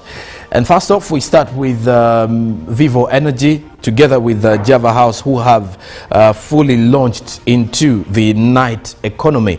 Now, this time around, Vivo Energy has said it will convert 70% of its Shell branded fueling stations in Kampala into 24-hour service points to tap into the night economy. Now, speaking at the opening of a Java House restaurant in Shell Muyenga recently, Joanita Mukasamenya, the Vivo Energy Managing Director, said that for the last 10 years, they had been working with Java House to implement a strategy of this magnitude to ensure that at least the nightlife economy and the customers that move late in the night or who do their business in the night are also catered for. Now, according to her, it's an experience coming with other things. You can get food, financial services and pharmaceuticals. And also Java House has synced with the strategy that Vivo Energy has had over the years. And she said that in a bid to tap into the night economy, they've automated 70% of their stations within Kampala, through which they would further seek to understand consumers, service offerings, customer needs and the shopping patterns. Now, on the same time, Uganda's night economy remains largely unexploited, relying mainly on bars, nightclubs and restaurants, among others, and it's also scattered in different parts of Kampala and urban areas across Uganda. And speaking at the 12th CPA Economic Forum in Entebbe, Wakiso District, Dr. Fred Muhumuza, the Makerere Business School Economic Forum Director, said that the night economy has the potential to contribute to economic growth through employment and consumer spending. And it's one of the reasons as to why now also other companies like Vivo Energy, through their brand of Shell and working together with Java House, are venturing into the night economy to offer extended services even late in the night, or offer 24-hour services on a daily. Now, away from that, we head to the international scene because Google's new CFO makes earnings call debut, says the company can now push a little further on cost cuts. And in this same report, for 9 years, the CFO role at Google and parent company of Alphabet was held by Ruth Porat, who took a giant pay package in 2015 to leave Wall Street for Silicon Valley. On Tuesday, Potrat's successor, Anat Ashkenazi, made her earnings call debut and said one of her top priorities will be to drive more cost efficiencies across the company, an effort started by her predecessor and Alphabet CEO Sundar Pichai. And according to Ashkenazi, who joined Alphabet in July, almost a year after the company announced that Porat would move into a new role as president and chief investment officer, her appearance on Tuesday came after Alphabet reported third quarter earnings that beat on top and bottom lines, driven by strong revenue growth from the company's search and cloud units. Now, Alphabet saw its shares rise up to 21% for the year and rose to another 5.8% in extended trading after this report. Well, lastly, from our business updates, we return to Uganda, where President Museveni has welcomed the French investment focused on sustainability and partnership. The president met and held discussions with the delegation of 17 French investors at State House in Entebbe. The delegation under MEDEF International and led by Céline Goevia, president of the France East Africa Business Council. It's representing the largest foreign investor group in Uganda, with the French companies contributing an impressive 53% of the country's foreign investment. That is as of 2023. Now, during the meeting, the president emphasized his commitment to strengthen Uganda's economic partnership with France. And in the same spirit, he highlighted Uganda's vast investment potential, emphasizing the country's rich raw materials and its pressing need for infrastructure to connect producers and consumers. Now, he credited the national resistance movement, the government's pro-business approach for the significant growth of Uganda's private sector, which now plays a crucial role in the nation's economy. Now, reflecting on the importance of regional integration, the president also acknowledged that initiatives like the East African Community and the African Continental Free Trade Area are expanding Uganda's market access making it easier for local manufacturers to sell products across the continent. Now, he urged the investors to consider affordable power generation, encouraging electricity production costs will be below 5 cents per kilowatt, which he sees as an essential for industrial growth. Now, on the other side of the French delegation, they expressed their commitment of French businesses to Uganda's sustainable future, citing the involvement of 40 French companies across diverse sectors. Now, France's investment extends beyond energy and oil, encompassing sectors where French companies contribute specialized skills, technology, and employment opportunities. And now we turn our focus onto the forex market to see how different currencies have been faring on the exchange, courtesy of the central bank.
Well, now we take you to the updates regarding the American election, where Harris seeks to unite Americans against Trump's chaos and division. Now, yesterday, Kamala Harris spoke from the Eclipse in Washington, D.C., the same location where Donald Trump helped incite a mob on 6th Jan 2021. Now, Harris urged voters to embrace national unity by rejecting Trump, pledging to improve their lives for the better. Meanwhile, Donald Trump was in Allentown, Pennsylvania for a rally after delivering remarks at Mar-a-Lago earlier on Tuesday. Now, the key highlights from yesterday's event: Harris' Eclipse speech.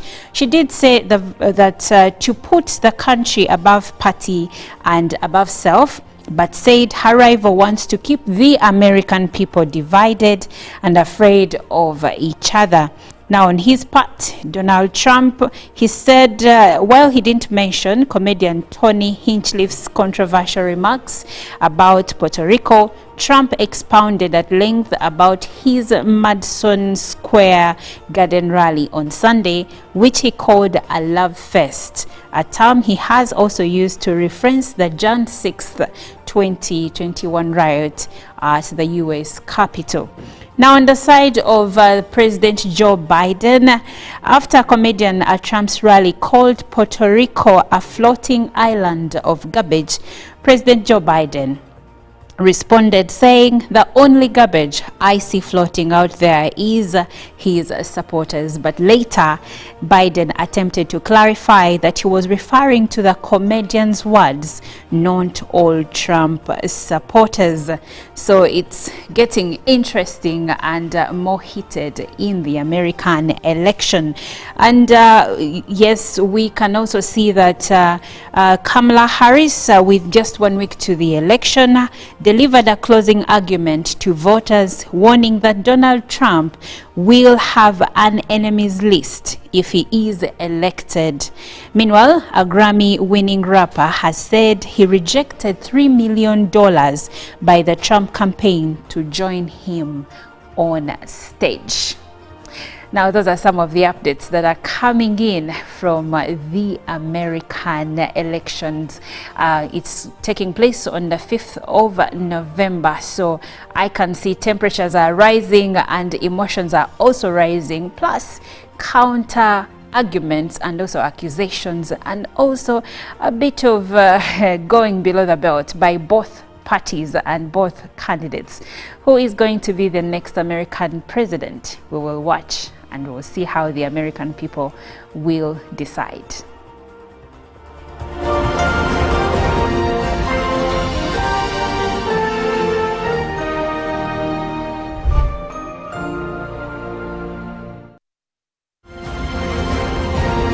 Live from UBC Studios in Kampala, this is Good Morning Uganda. In a nation hungry for truth, a world where every story matters, there exists a beacon of trust and reliability. For decades, they've been our voice and our window to the world, holding the mirror of our history. With 4 TV stations and 11 radio channels spanning 27 languages, they stand as guardians of information, defenders of truth. With Maskari Heritage Advantage, they uphold every citizen's right to reliable and free information. Their archive stories shaped our past and illuminate our present. Yet now, as new challenges arise and the world evolves, their mission faces its greatest test yet. Be part of our journey and let's navigate the unknown, uncover the untold, and safeguard our future together. Tune into your public broadcaster, for it is the intersection of trust and truth. Because to UBC, your story, every story, and every voice matters. UBC, inspiring Uganda. Pick of the day on UBC. Every Wednesday, 10 p.m. on your public broadcaster.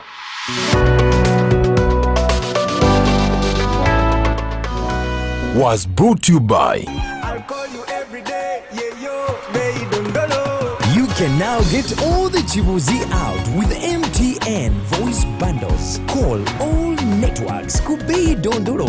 Buy a 25-minute voice bundle for only 1,000 or buy any daily voice bundle of your choice. Dial *100 *21 hash and select daily or use the My MTN app. When we talk together, we are unstoppable.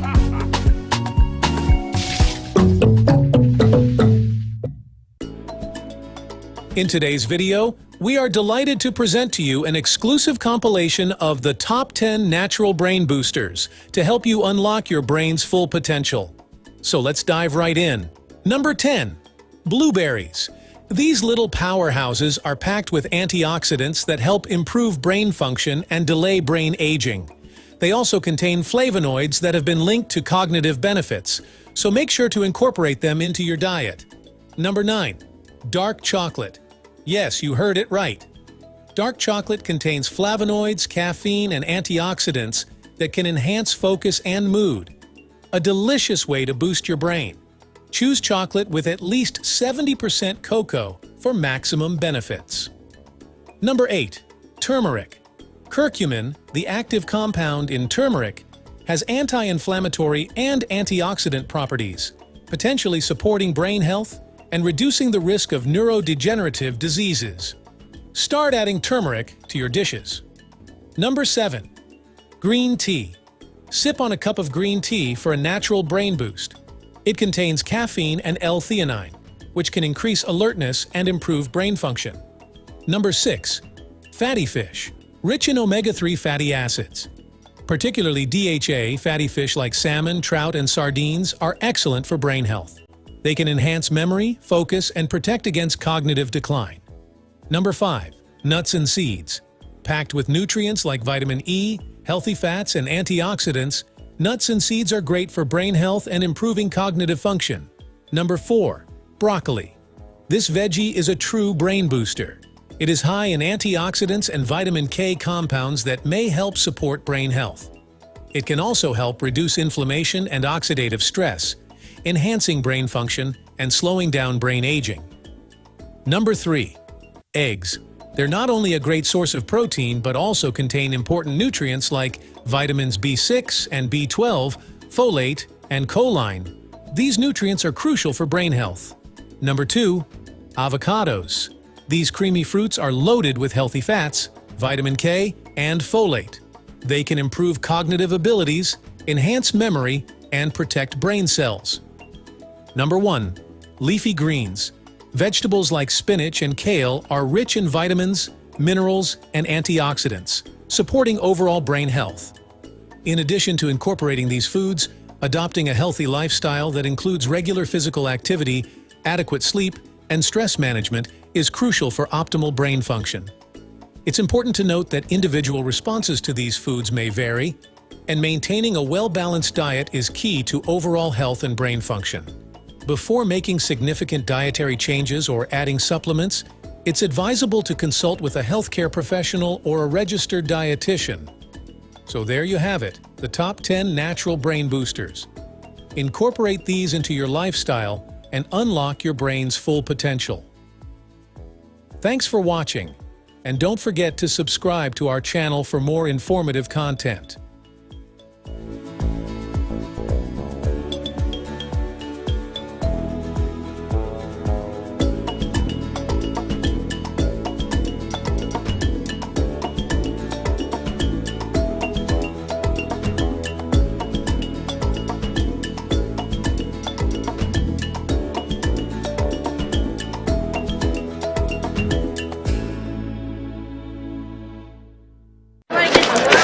Junko. Yo. Check the shopping, man. What's your secret? Haven't you heard of the parish development model PDM? Yes, I did, but I thought it was just a talk. No, it is real. I and a few friends together formed a circle, accessed money from the PDM, invested in a poultry project, and now things are moving. Junko, I thought I was one of your friends. You are, but you left me behind. I didn't leave you in poverty. What you do, just visit your LC2 chairperson and your parish chief, and start the process of economic transformation. Just like that. The parish development model is an initiative from the government of Uganda through the Ministry of Local Government, designed to transform all lives of Ugandans for the better. PDM, my parish, my development, my life.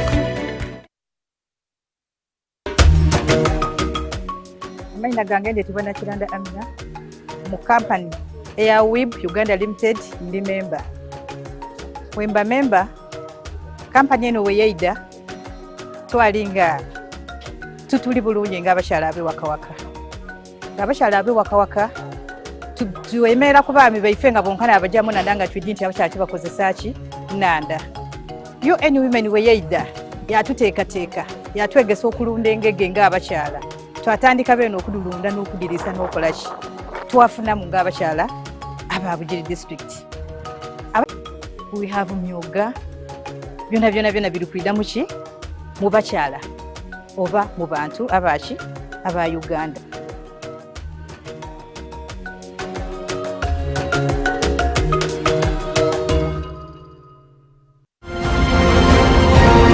Live from UPC Studios in Kampala. This is Good Morning Uganda.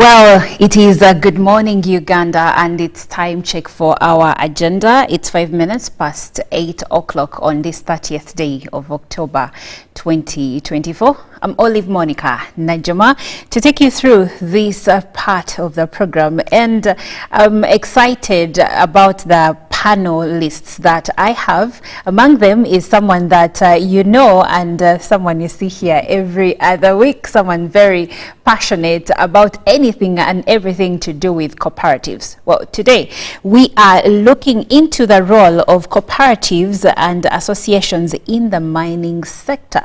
We have seen cooperatives in different sectors, and Asimwe here normally tells us about the pivotal role of cooperatives in different sectors. He has brought us cooperatives like Wazalendo, which is the biggest in the country. But now that we are looking into development, mining, oil drilling, to mention but a few, how are we over there? Do we have cooperatives over there, or we have associations? And what is the difference between these two? Now we will delve into this conversation, but I would like to first of all introduce my guests, and I will start with the man himself, Ivan Asimwe, who is the General Secretary, Uganda Cooperative Alliance Limited. And right next to him is Hope Charisima, who is the Country Coordinator, Uganda, and that is from the UNDP side, and Agumya Alan, who is the Chairman, Miners Forum. And together we will now look at the role of cooperatives in the mining sector. And before I go on to Hope and Alan, I would like to first of all say good morning. Good morning, Monica. Pleasure being here. How are you? And good morning, all our viewers. I really want to thank you for hosting us. We are so happy. It's a wonderful morning. Thank you. Okay. Now, every day on this program, we have people that watch us every single morning, but then we also have people that are joining us for the very first time. Now, Alan, Asimwe, before I delve into the role of cooperatives in the mining sector, maybe just give us a small overview regarding cooperatives. What are cooperatives and why are they pivotal to the development of any sector? Oh, thank you so much once again, Monica, and all our viewers. I'm so happy. I'm always happy whenever I'm here, because this is an opportunity where we meet to educate our people, train them, and give them information that is required towards developing this country. Because this country is ours, Uganda is our country, and Africa is our continent. So how do we work together using the cooperative model to transform this country, both socially and economically? I love the words the president usually uses when he says that Africa doesn't need sustainable development, but rather socio-economic transformation. How do we transform this economy, both economically and socially? And the only way, I want the listeners and the viewers to hear this, the only way to transform an economy like Uganda is using the cooperative model. I have read, I have really taken the time to do research on the different development models, but a model that is suitable for a developing country, whether Uganda or any other, is the cooperative model. Why? Cooperatives promote love. People love each other. Cooperatives promote teamwork. Cooperatives, they promote the spirit of ownership and belongingness. This is our thing. That's why you go down there, you find a union, and people are still there. They are very happy. They are bringing their produce. They are marketing it together. That sort of love. And that is how our culture was built before we inherited some of these other cultures. But Africans loved each other. Africans cherished, and they wanted to work as a team. So ideally, cooperatives are based on those principles. And what is a cooperative? A cooperative is an autonomous association of persons united voluntarily, me and you, to meet their social, economic, cultural needs and aspirations through a jointly owned and democratically controlled enterprise. How do we start cooperatives? Me and you and the Hope and the Aaron and the others, as we are seated in this room, a wild cat enters here. So, you know we may fear. So you say, no, you say, Monica, no, you people don't run away. Let's combine our efforts and fight this enemy. That is a cooperative. That's a cooperative. Just in simple terms, that is a cooperative. Cooperate together, fight an enemy, fight poverty, take advantage of an opportunity. And I am very happy that today we are here discussing a very important topic, the role of cooperatives and associations in the mining sector. Who doesn't know that Uganda is endowed with minerals, and who is benefiting? Ugandans need to work together. We need to form groups and cooperatives so that we take advantage of our minerals and make money. Thank you, Ivan. And now that we have a proper understanding of what cooperatives mean, I would like to first of all go to the extreme left and bring Alan Agumya into this conversation. Now, Alan is the chairman, Miners Forum Uganda. And Alan, first of all, I would like for you to briefly outline the current state of the mining sector in Uganda, and in your own perspective, its importance to our country. First of all, I think the mining sector in Uganda is slowly growing, and it's improving day by day. Currently, we have more people, we have many refineries for gold, we have companies doing exploration for gold, rare earth minerals, we have companies doing marble mining in Karamoja, tin mining in Tungamo, the newly opened up Woodcross company that's smelting tin. So the mining sector is growing day by day in this country, and it's improving lives of very many people. In Kabale, we have iron ore mining that's now being fed into Tembo Steel, which is also smelting the iron into steel bars. So I think the mining industry in the country is slowly growing, and we hope it's going to transform the country in general. Okay, Yes. That's exciting. Now, how many registered cooperatives or associations do we have in the mining sector? We have, I think Hope is best suited to answer the question. Okay. But we have a number of companies, associations, especially in gold. We have a number of Adzano mining associations in Mubende, in Busia, in Karamoja. So all these associations now that have been associations previously for Adzano mining can be transformed into cooperatives. Okay? So I think we are on the right trajectory. The conversation across Africa today is about how Adzano miners can be transformed into medium scale or large scale associations. So I think one of the ways that can be achieved is if they are organized into cooperatives, be able to raise money and get money for trading and improving their financial capacity and operating ways on how they mine. Okay.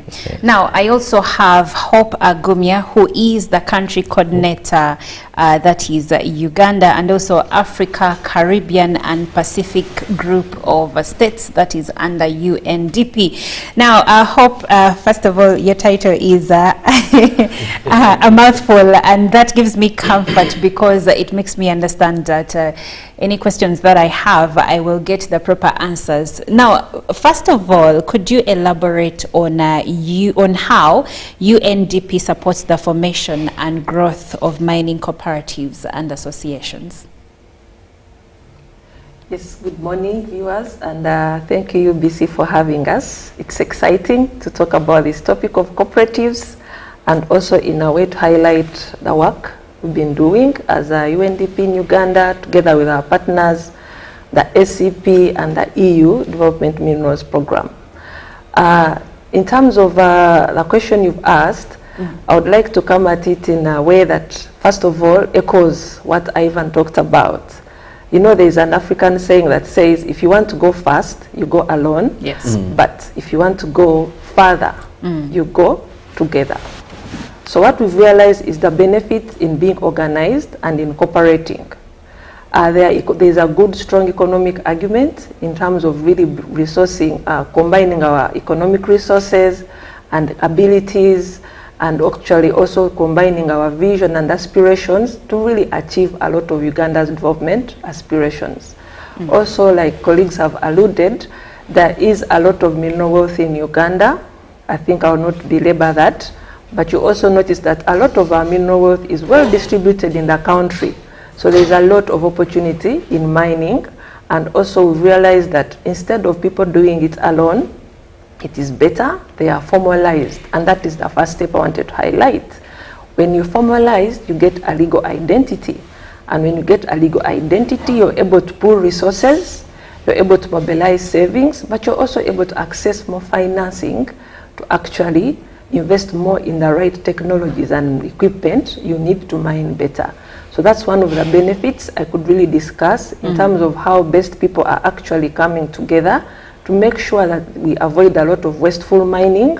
You know, people mining individually is a bit not economical in various ways, but they are mining better actually if they are pooling their resources and abilities to get organized. Also, in the formalization stage of advancing to a cooperative model, that's where you find there's a lot of problem solving at the community level.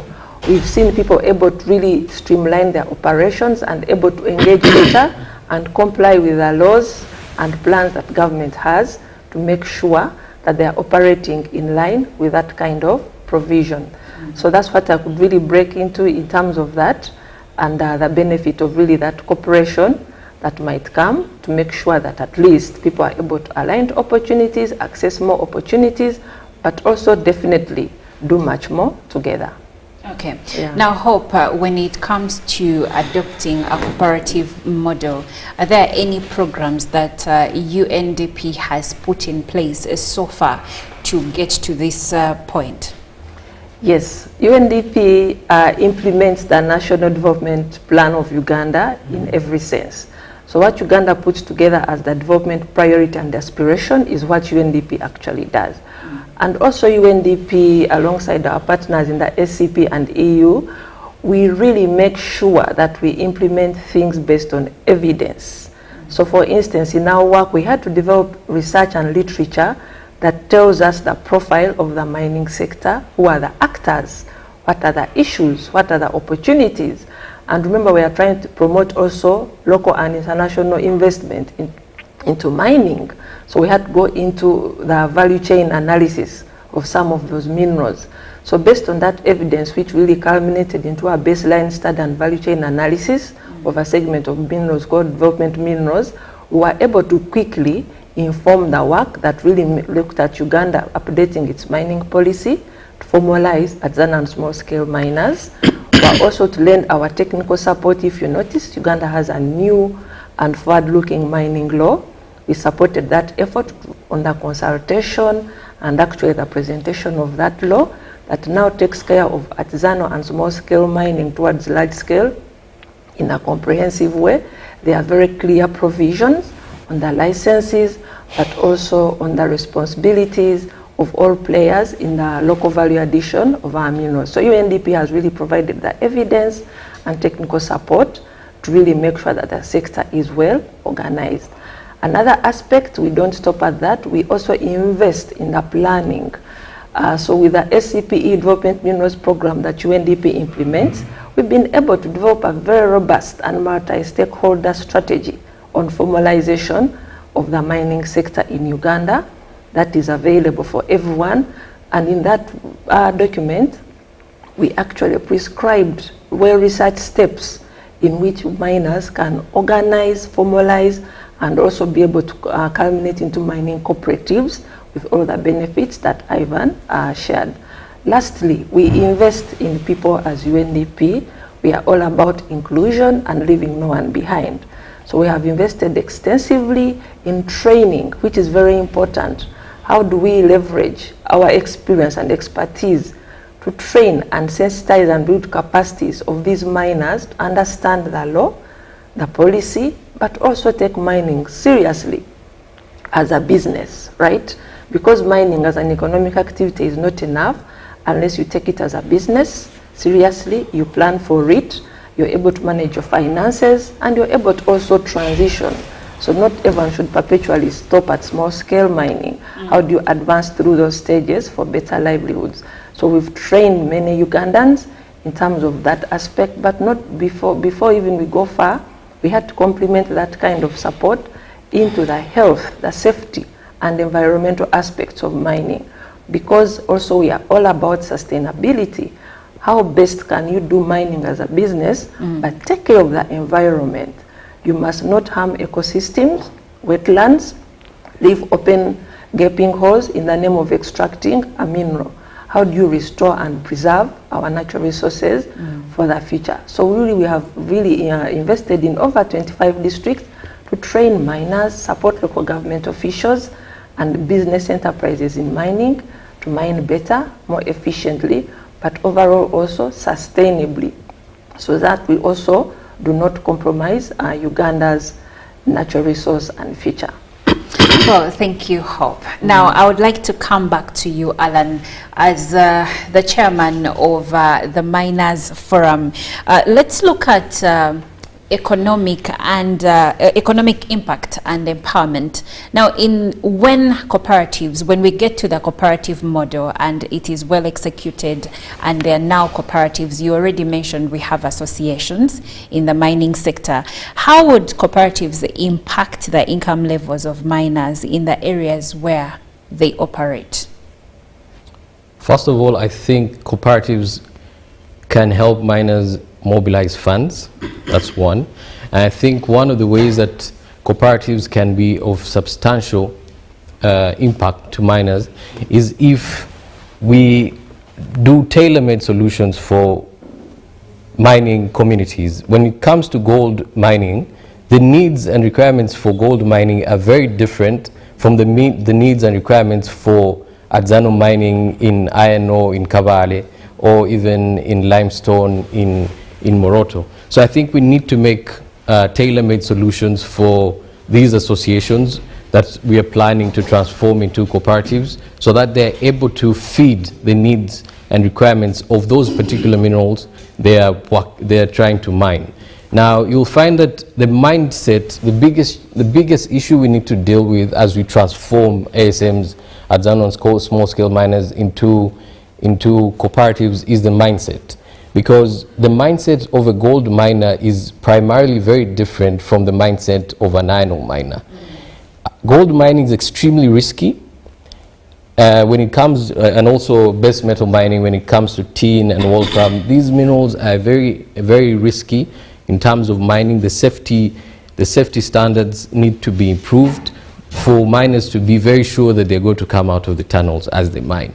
But also as we try to combat that mindset, because when a person goes into a tunnel and is not sure if he's going to come back tomorrow, he may not want to save money or be part of a cooperative. Yes. All right? So sensitization of those people is extremely important. Trying to combat that mindset is extremely important to know that they have a future outside the mine when they come out tomorrow. Because most of the artisanal miners mine are like fishermen. They mine and drink their money and spend their money. That's true. So actually, as you were speaking, I was thinking of fishermen. They're like fishermen. Yes. So they mine once they get the gold, and they're not very sure how much gold they're going to get. Once they mine that gold, they want to go and drink and have fun. So they don't want to plan and save for tomorrow. So, and you find it's a very common characteristic where the minerals are mining in that space is very risky. When it comes to tin and gold, tin and wolfram, base metals, the three T minerals, and then gold mining. But when it comes to limestone and iron ore, the risk assessment there is very limited. So miners can plan better. So I think one of the ways that cooperatives, as we try to convince ASMs to transform into cooperatives, is by trying to see how we can make cooperatives like a trading house for gold miners. Can these cooperatives buy gold from their miners and become trading houses? Buy gold, sell it to wherever they're selling it to, and make a profit margin. If they're able to make a profit margin, that profit can convince these artisanal miners to be part because they'll be also benefiting from that profit. So when you look at the trading segment of gold today, you'll find that the miner who mines goes into the pit will get the gold and give it to the person who financed that operation. The person who financed that operation probably got money from another person. That person is also, now when they collect all that gold, it goes to this person, the third party. Then the third party will come and sell it in Kampala. So when he sells it, that person will also going to export this gold to wherever he's taking it to. So you find that there's a line in between. So if cooperatives can aggregate that, they would improve their margins and also help miners to plan, source money, because they will have a reputation. We see this happening in coffee, the coffee cooperatives. They're able to trade on behalf of their members. And that's partly why I think why cooperatives in coffee have been successful, and all these other agricultural products. So if we're planning to see how we transform ASMs into cooperatives, we need to think about that model. But I think one other way, that's one way, if we're able to make cooperatives trading houses, they can convince members to be part of those cooperatives and then be able to grow their strength and numbers and also plan better. I think secondly, one of the other ways we can see how we transform cooperatives is by putting up processing centers. Cooperatives being owners of processing centers in those communities. We have seen this model work successfully. I've seen this model work successfully in Asian countries. There's a tin mine in Asia where the villages, families in a mining district for tin are able to mine ore from their land, tin ore, and take it to a processing center. Within that community. It's very big, yes, it's a very big mining community. They're able to mine this tin, take it to a processing center in that community. They process that tin, the tin ore, because it's rough ore, process it, concentrate it, and then weigh it and pay those members who are part of those communities. So if cooperatives are able to do substantial strategies, investing substantially in putting up processing centers, operating as trading houses, I think mining communities or members in ASMs, especially Adzano small-scale miners, can be convinced to be part of these cooperatives. They need to see the advantage, the cost-benefit analysis of them being part of this and sensitizing them. And I think if cooperatives can be built around this model, members can see, the managements of these cooperatives can help improve safety in these mines. They can help source money for exploration, because the biggest challenge now in Adzano mining is lack of knowledge about the resource base that they have and how sustainably they can mine that resource. So if you're able to if people have money, exploration is extremely expensive. So but you can do small exploration programs gradually as they mine and progress. So if you're able to do small scale exploration strategies and you map your ore bodies and you're able to do some drilling, it can go a long way in ensuring that these Adzano miners have a future of 10 years. Because if you have, for example, if you're able to do sample drilling, maybe do 1,000 meters of drill in an Adzano mining community, they can be able to delineate a resource. Know that maybe we have, let's say, 200,000 ounces of gold, and they can know the structure of that gold. Once you know the structure, you can plan and say, we'll mine it this way. You can make a mining plan, mine it this way and for this long. And you will be able to project your revenue accordingly, and that will help them plan effectively and even how to explore other areas in those communities. So I think cooperatives are one of the best ways Adzano mining associations, small-scale mining associations we have across the country can find ways on progressing from small scale to medium scale. Okay. All right. Yes, thank you, Alan. But still, before I get away from you, you did mention that sometimes, actually most times, artisanal miners are living like fishermen. Like when they go into these pits, they don't believe they may come back. So there is always the probability of I might come back, I might not. So that brings me to another question, and I would like to know if we have associations now, and I'm wondering whether there are any specific examples where associations have facilitated in the access to modern technologies in mining and safety gear. UNDP has done a great job in that. They've tried to sensitize and improve safety, providing safety gear. But I think when it comes to ASMs, it's more than just providing safety gear. Because if a tunnel collapses underground, the helmet Even you have less, will not help you. Okay. Okay. So it's more about helping them do have mining plans, mine under a plan. Let them make a plan. We are making these tunnels. How safe are these tunnels? How far can we go? You know, and the biggest issue here is about financing, finances, and the power of numbers. For when it comes to cooperatives, we're working with the power of numbers. It can help combat that issue of financing, and I think they can be able to raise money and plan on how they can mine. Okay, thank you, Alan. Hope, coming back to you, let's look at environmental and safety standards. How does UNDP help in ensuring that there is environmental standards and safety measures are upheld in the mining communities? Thank you so much. Environment and safety standards, good enough, are encoded in our laws of Uganda and in our policies. So what UNDP did, first of all, was to unpack these provisions for the miners. And what did we do? We got what are the provisions in Uganda plans and strategies and made sure they are actually simplified. Because like Alan is saying, the issue is around the mindsets. How do you undertake mining in a self-preserving way? And you make sure that you stay alive, you thrive, because our country needs all of us to develop, right? So one of the ways was to simplify this knowledge and skill. So we have toolkits that are graphically represented for the miners to actually understand at their level the provisions, the impacts, but also the need for investing in one's safety and health and rehabilitating the environment.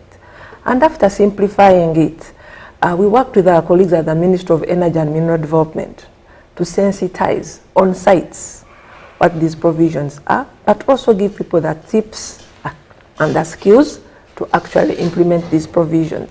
Because funnily enough, what to realize was people were not implementing these standards, not because they didn't want, but they did not know how to actually do this.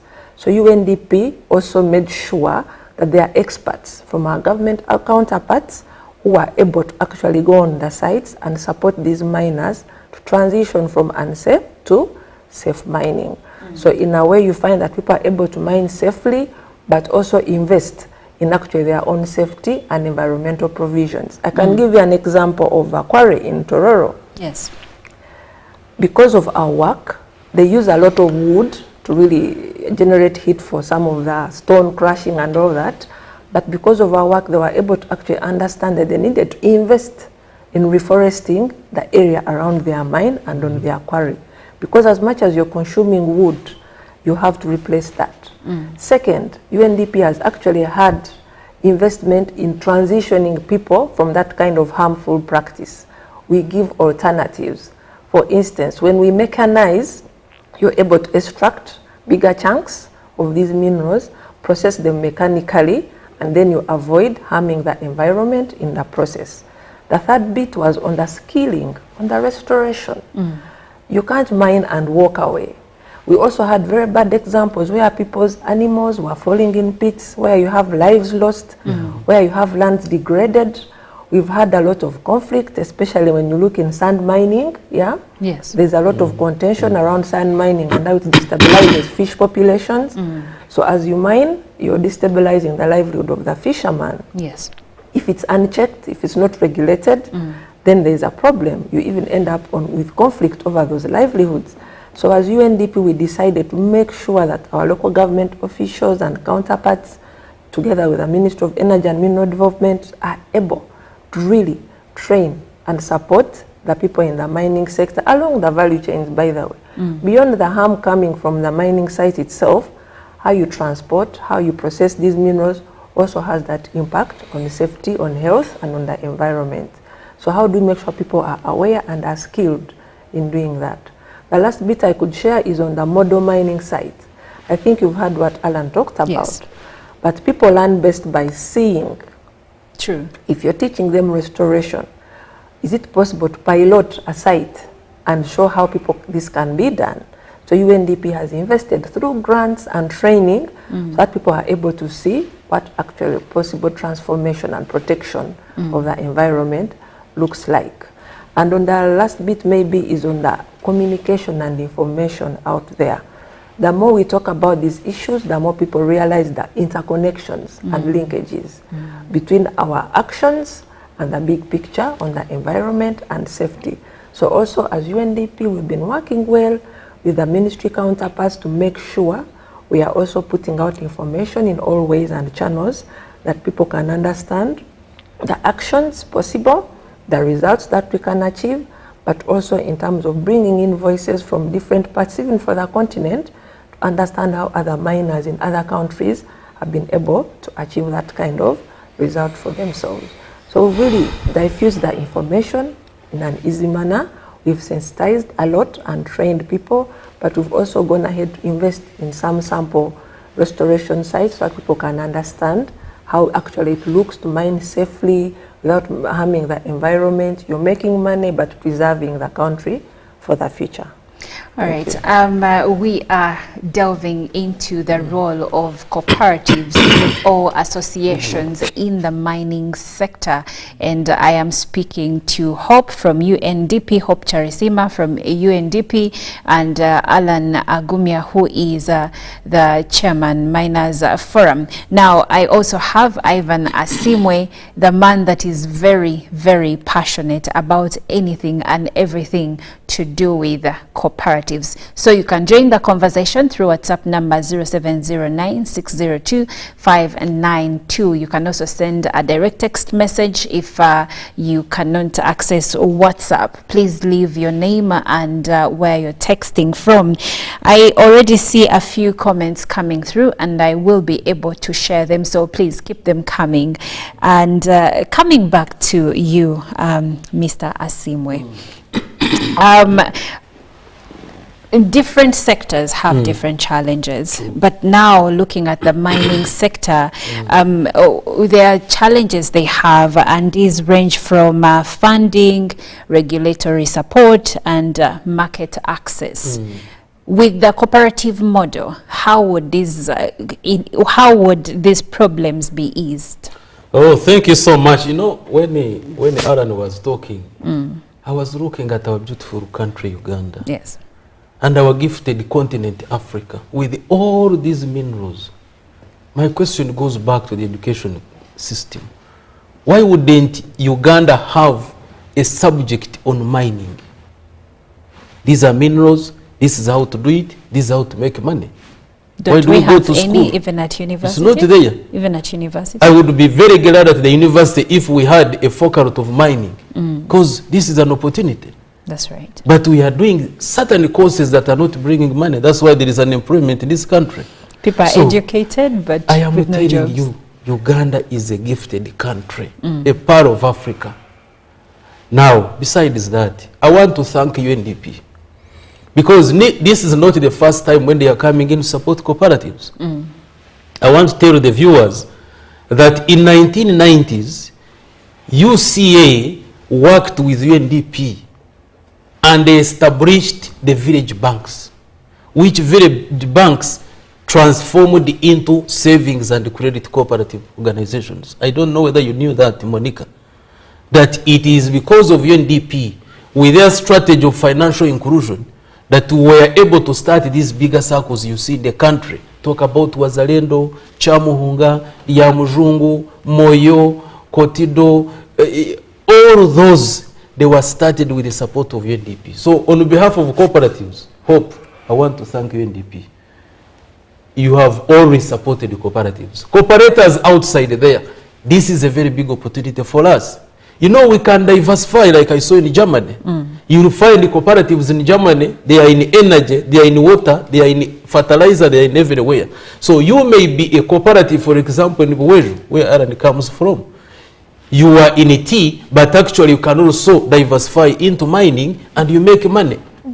So ultimately, as Ugandans, as Africans, let us stop being slaves.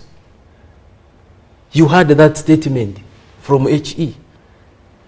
We shouldn't stop this idea. Let us position ourselves to make money. If I'm a miner, a small scale miner, and I know I cannot go to the market, let us combine efforts and we'll go to the market together.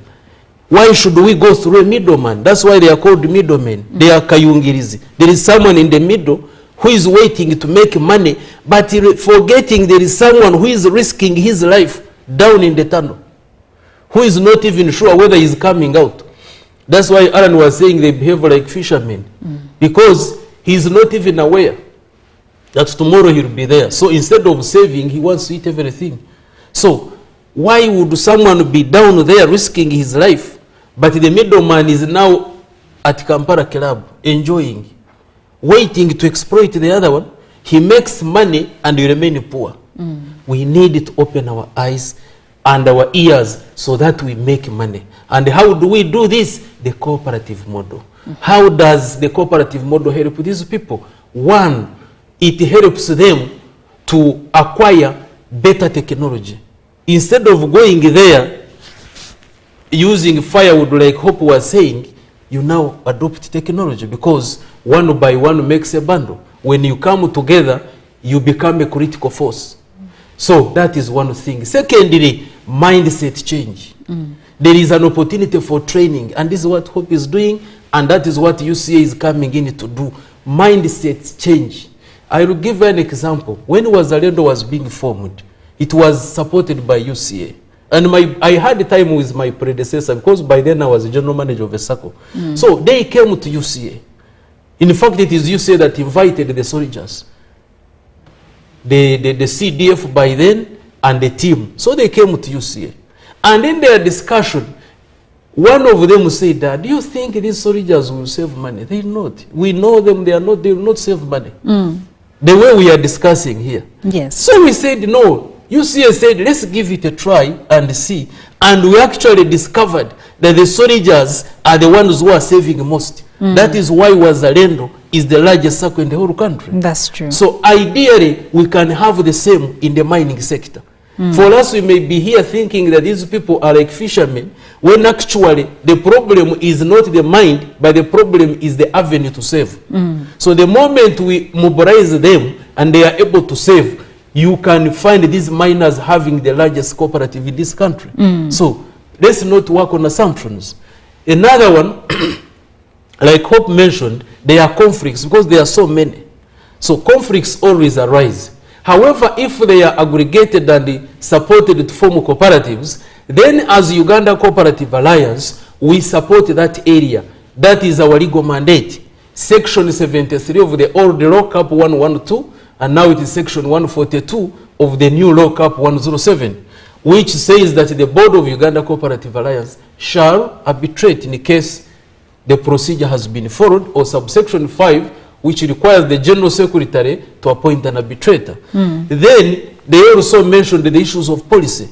We need a good law, we need a good policy for the smallholder miners to come together and then work towards the strategy of government. So how do we do that? Then still UCA with our legal mandate, previously Section 29 of CAP 112, and now Section 33 of CAP 107, that says that the board of Uganda Cooperative Alliance shall engage government on matters of policy relating to cooperative societies. So meaning that we as UCA would also venture into that, engage government, engage partners to support these people with a very good legal and policy environment. And then go to capacity building. If they are together in the cooperatives, it is easy to train them.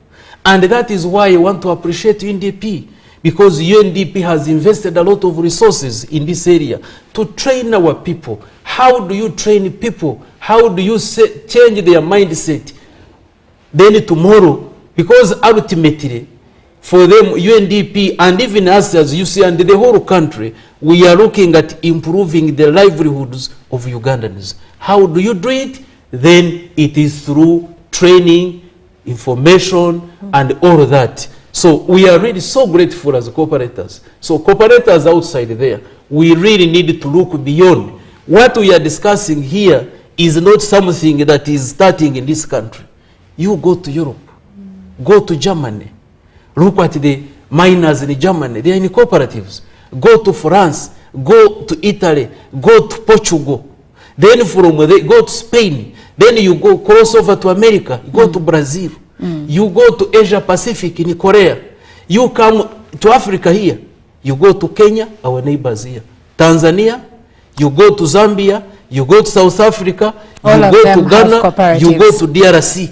Cooperatives. So it means they have already seen the security. Now, Ivan, I have a small question for you. Was Alendo being one of the biggest cooperative SACCO that we have in this country? They had a target of actually having about $1 trillion shillings. Their portfolio is now by 2024. Where are they standing right now? Their portfolio is now around 1.1.2 trillion. So they already exceeded their target for the year 2024. It is bigger than some of these commercial banks here, you see. So likewise, do you know that we can have the largest mining cooperative in this country? In the mining sector. In the mining sector, because there is a lot of money in mining. Do you dream of Ugandans owning factories here? Like you see for cement.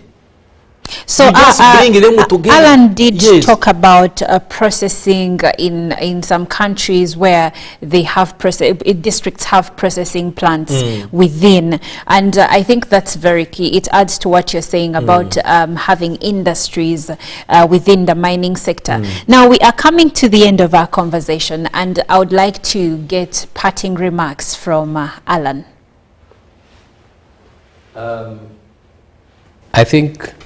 I think we're on the right trajectory. I think, and just to add on what you last spoke about, I think cooperatives can also be used to achieve government's agenda today of mineral value addition. If you find a well-organized cooperative can also be trained to do, especially when it comes to gold ornaments, to turn gold into ornaments, to make necklaces.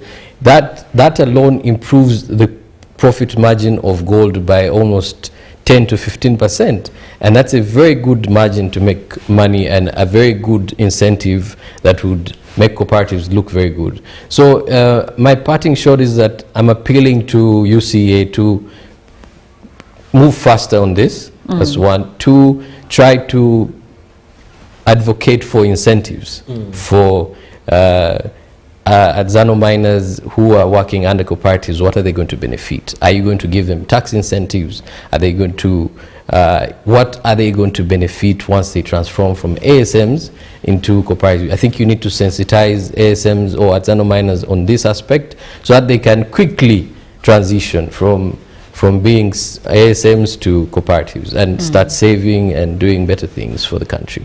Okay, thank you, Alan. And Alan is the chairman, Miners Forum Uganda. Now, I would like to also get parting shots from Hope, who is the country coordinator, Uganda, but also Africa, Caribbean, and Pacific countries, EU Development Mineral Program, UNDP.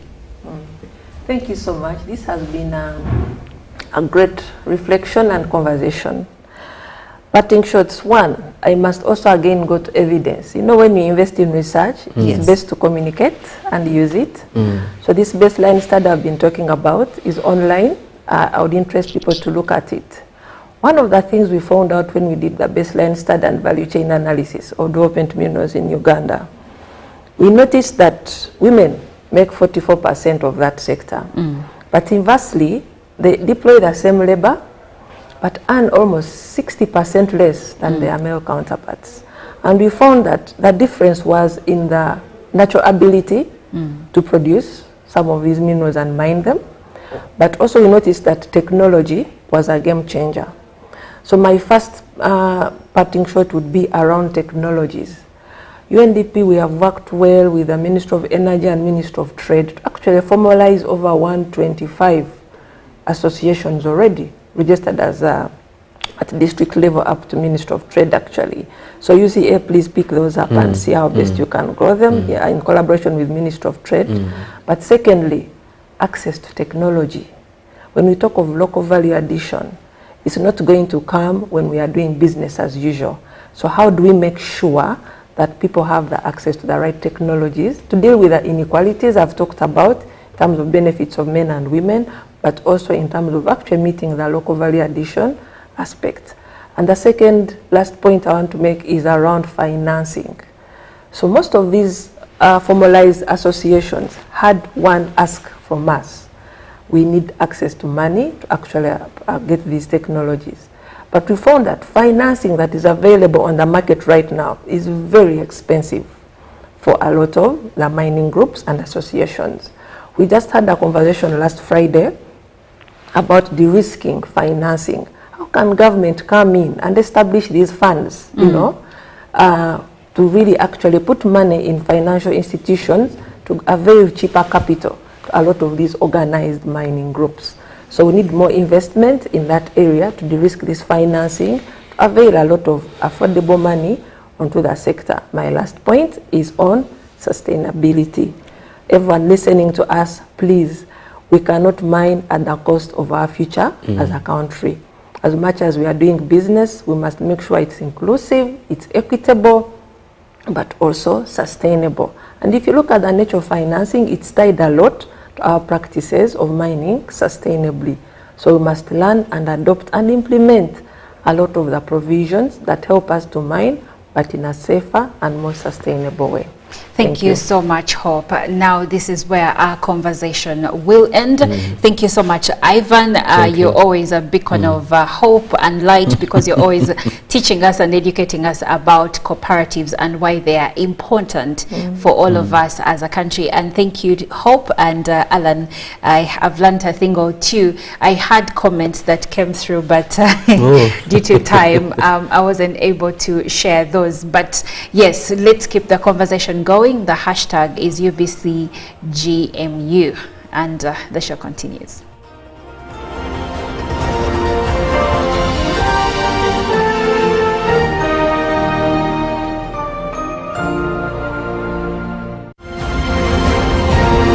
Live from UBC Studios in Kampala, this is Good Morning Uganda.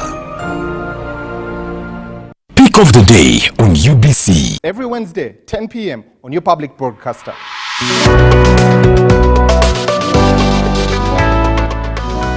Was brought to you by I'll call you every day, yeah, yo, Meidundolo. You can now get all the Chibuzi out with MTN voice bundles. Call all networks. Kubei Dondoro. Buy a 25-minute voice bundle for only 1,000. Or buy any daily voice bundle of your choice. Dial *100 *21# and select daily or use the My MTN app. When we talk together, we are unstoppable.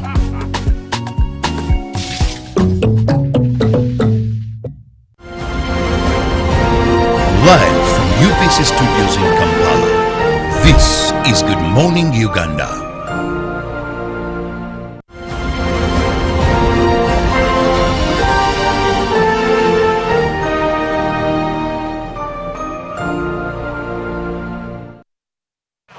Then recovers with an excellent block and a big play off that. Vinny Smith storms to the rim, plus the foul. The last hit. Very much. Sure. Yeah. Jokic takes advantage of the gift. Methodical, getting himself to the basket. You had mentioned it with the amount of points. Are you ready for it too? Are you encouraging the people? Maybe. Schroeder connects on a three.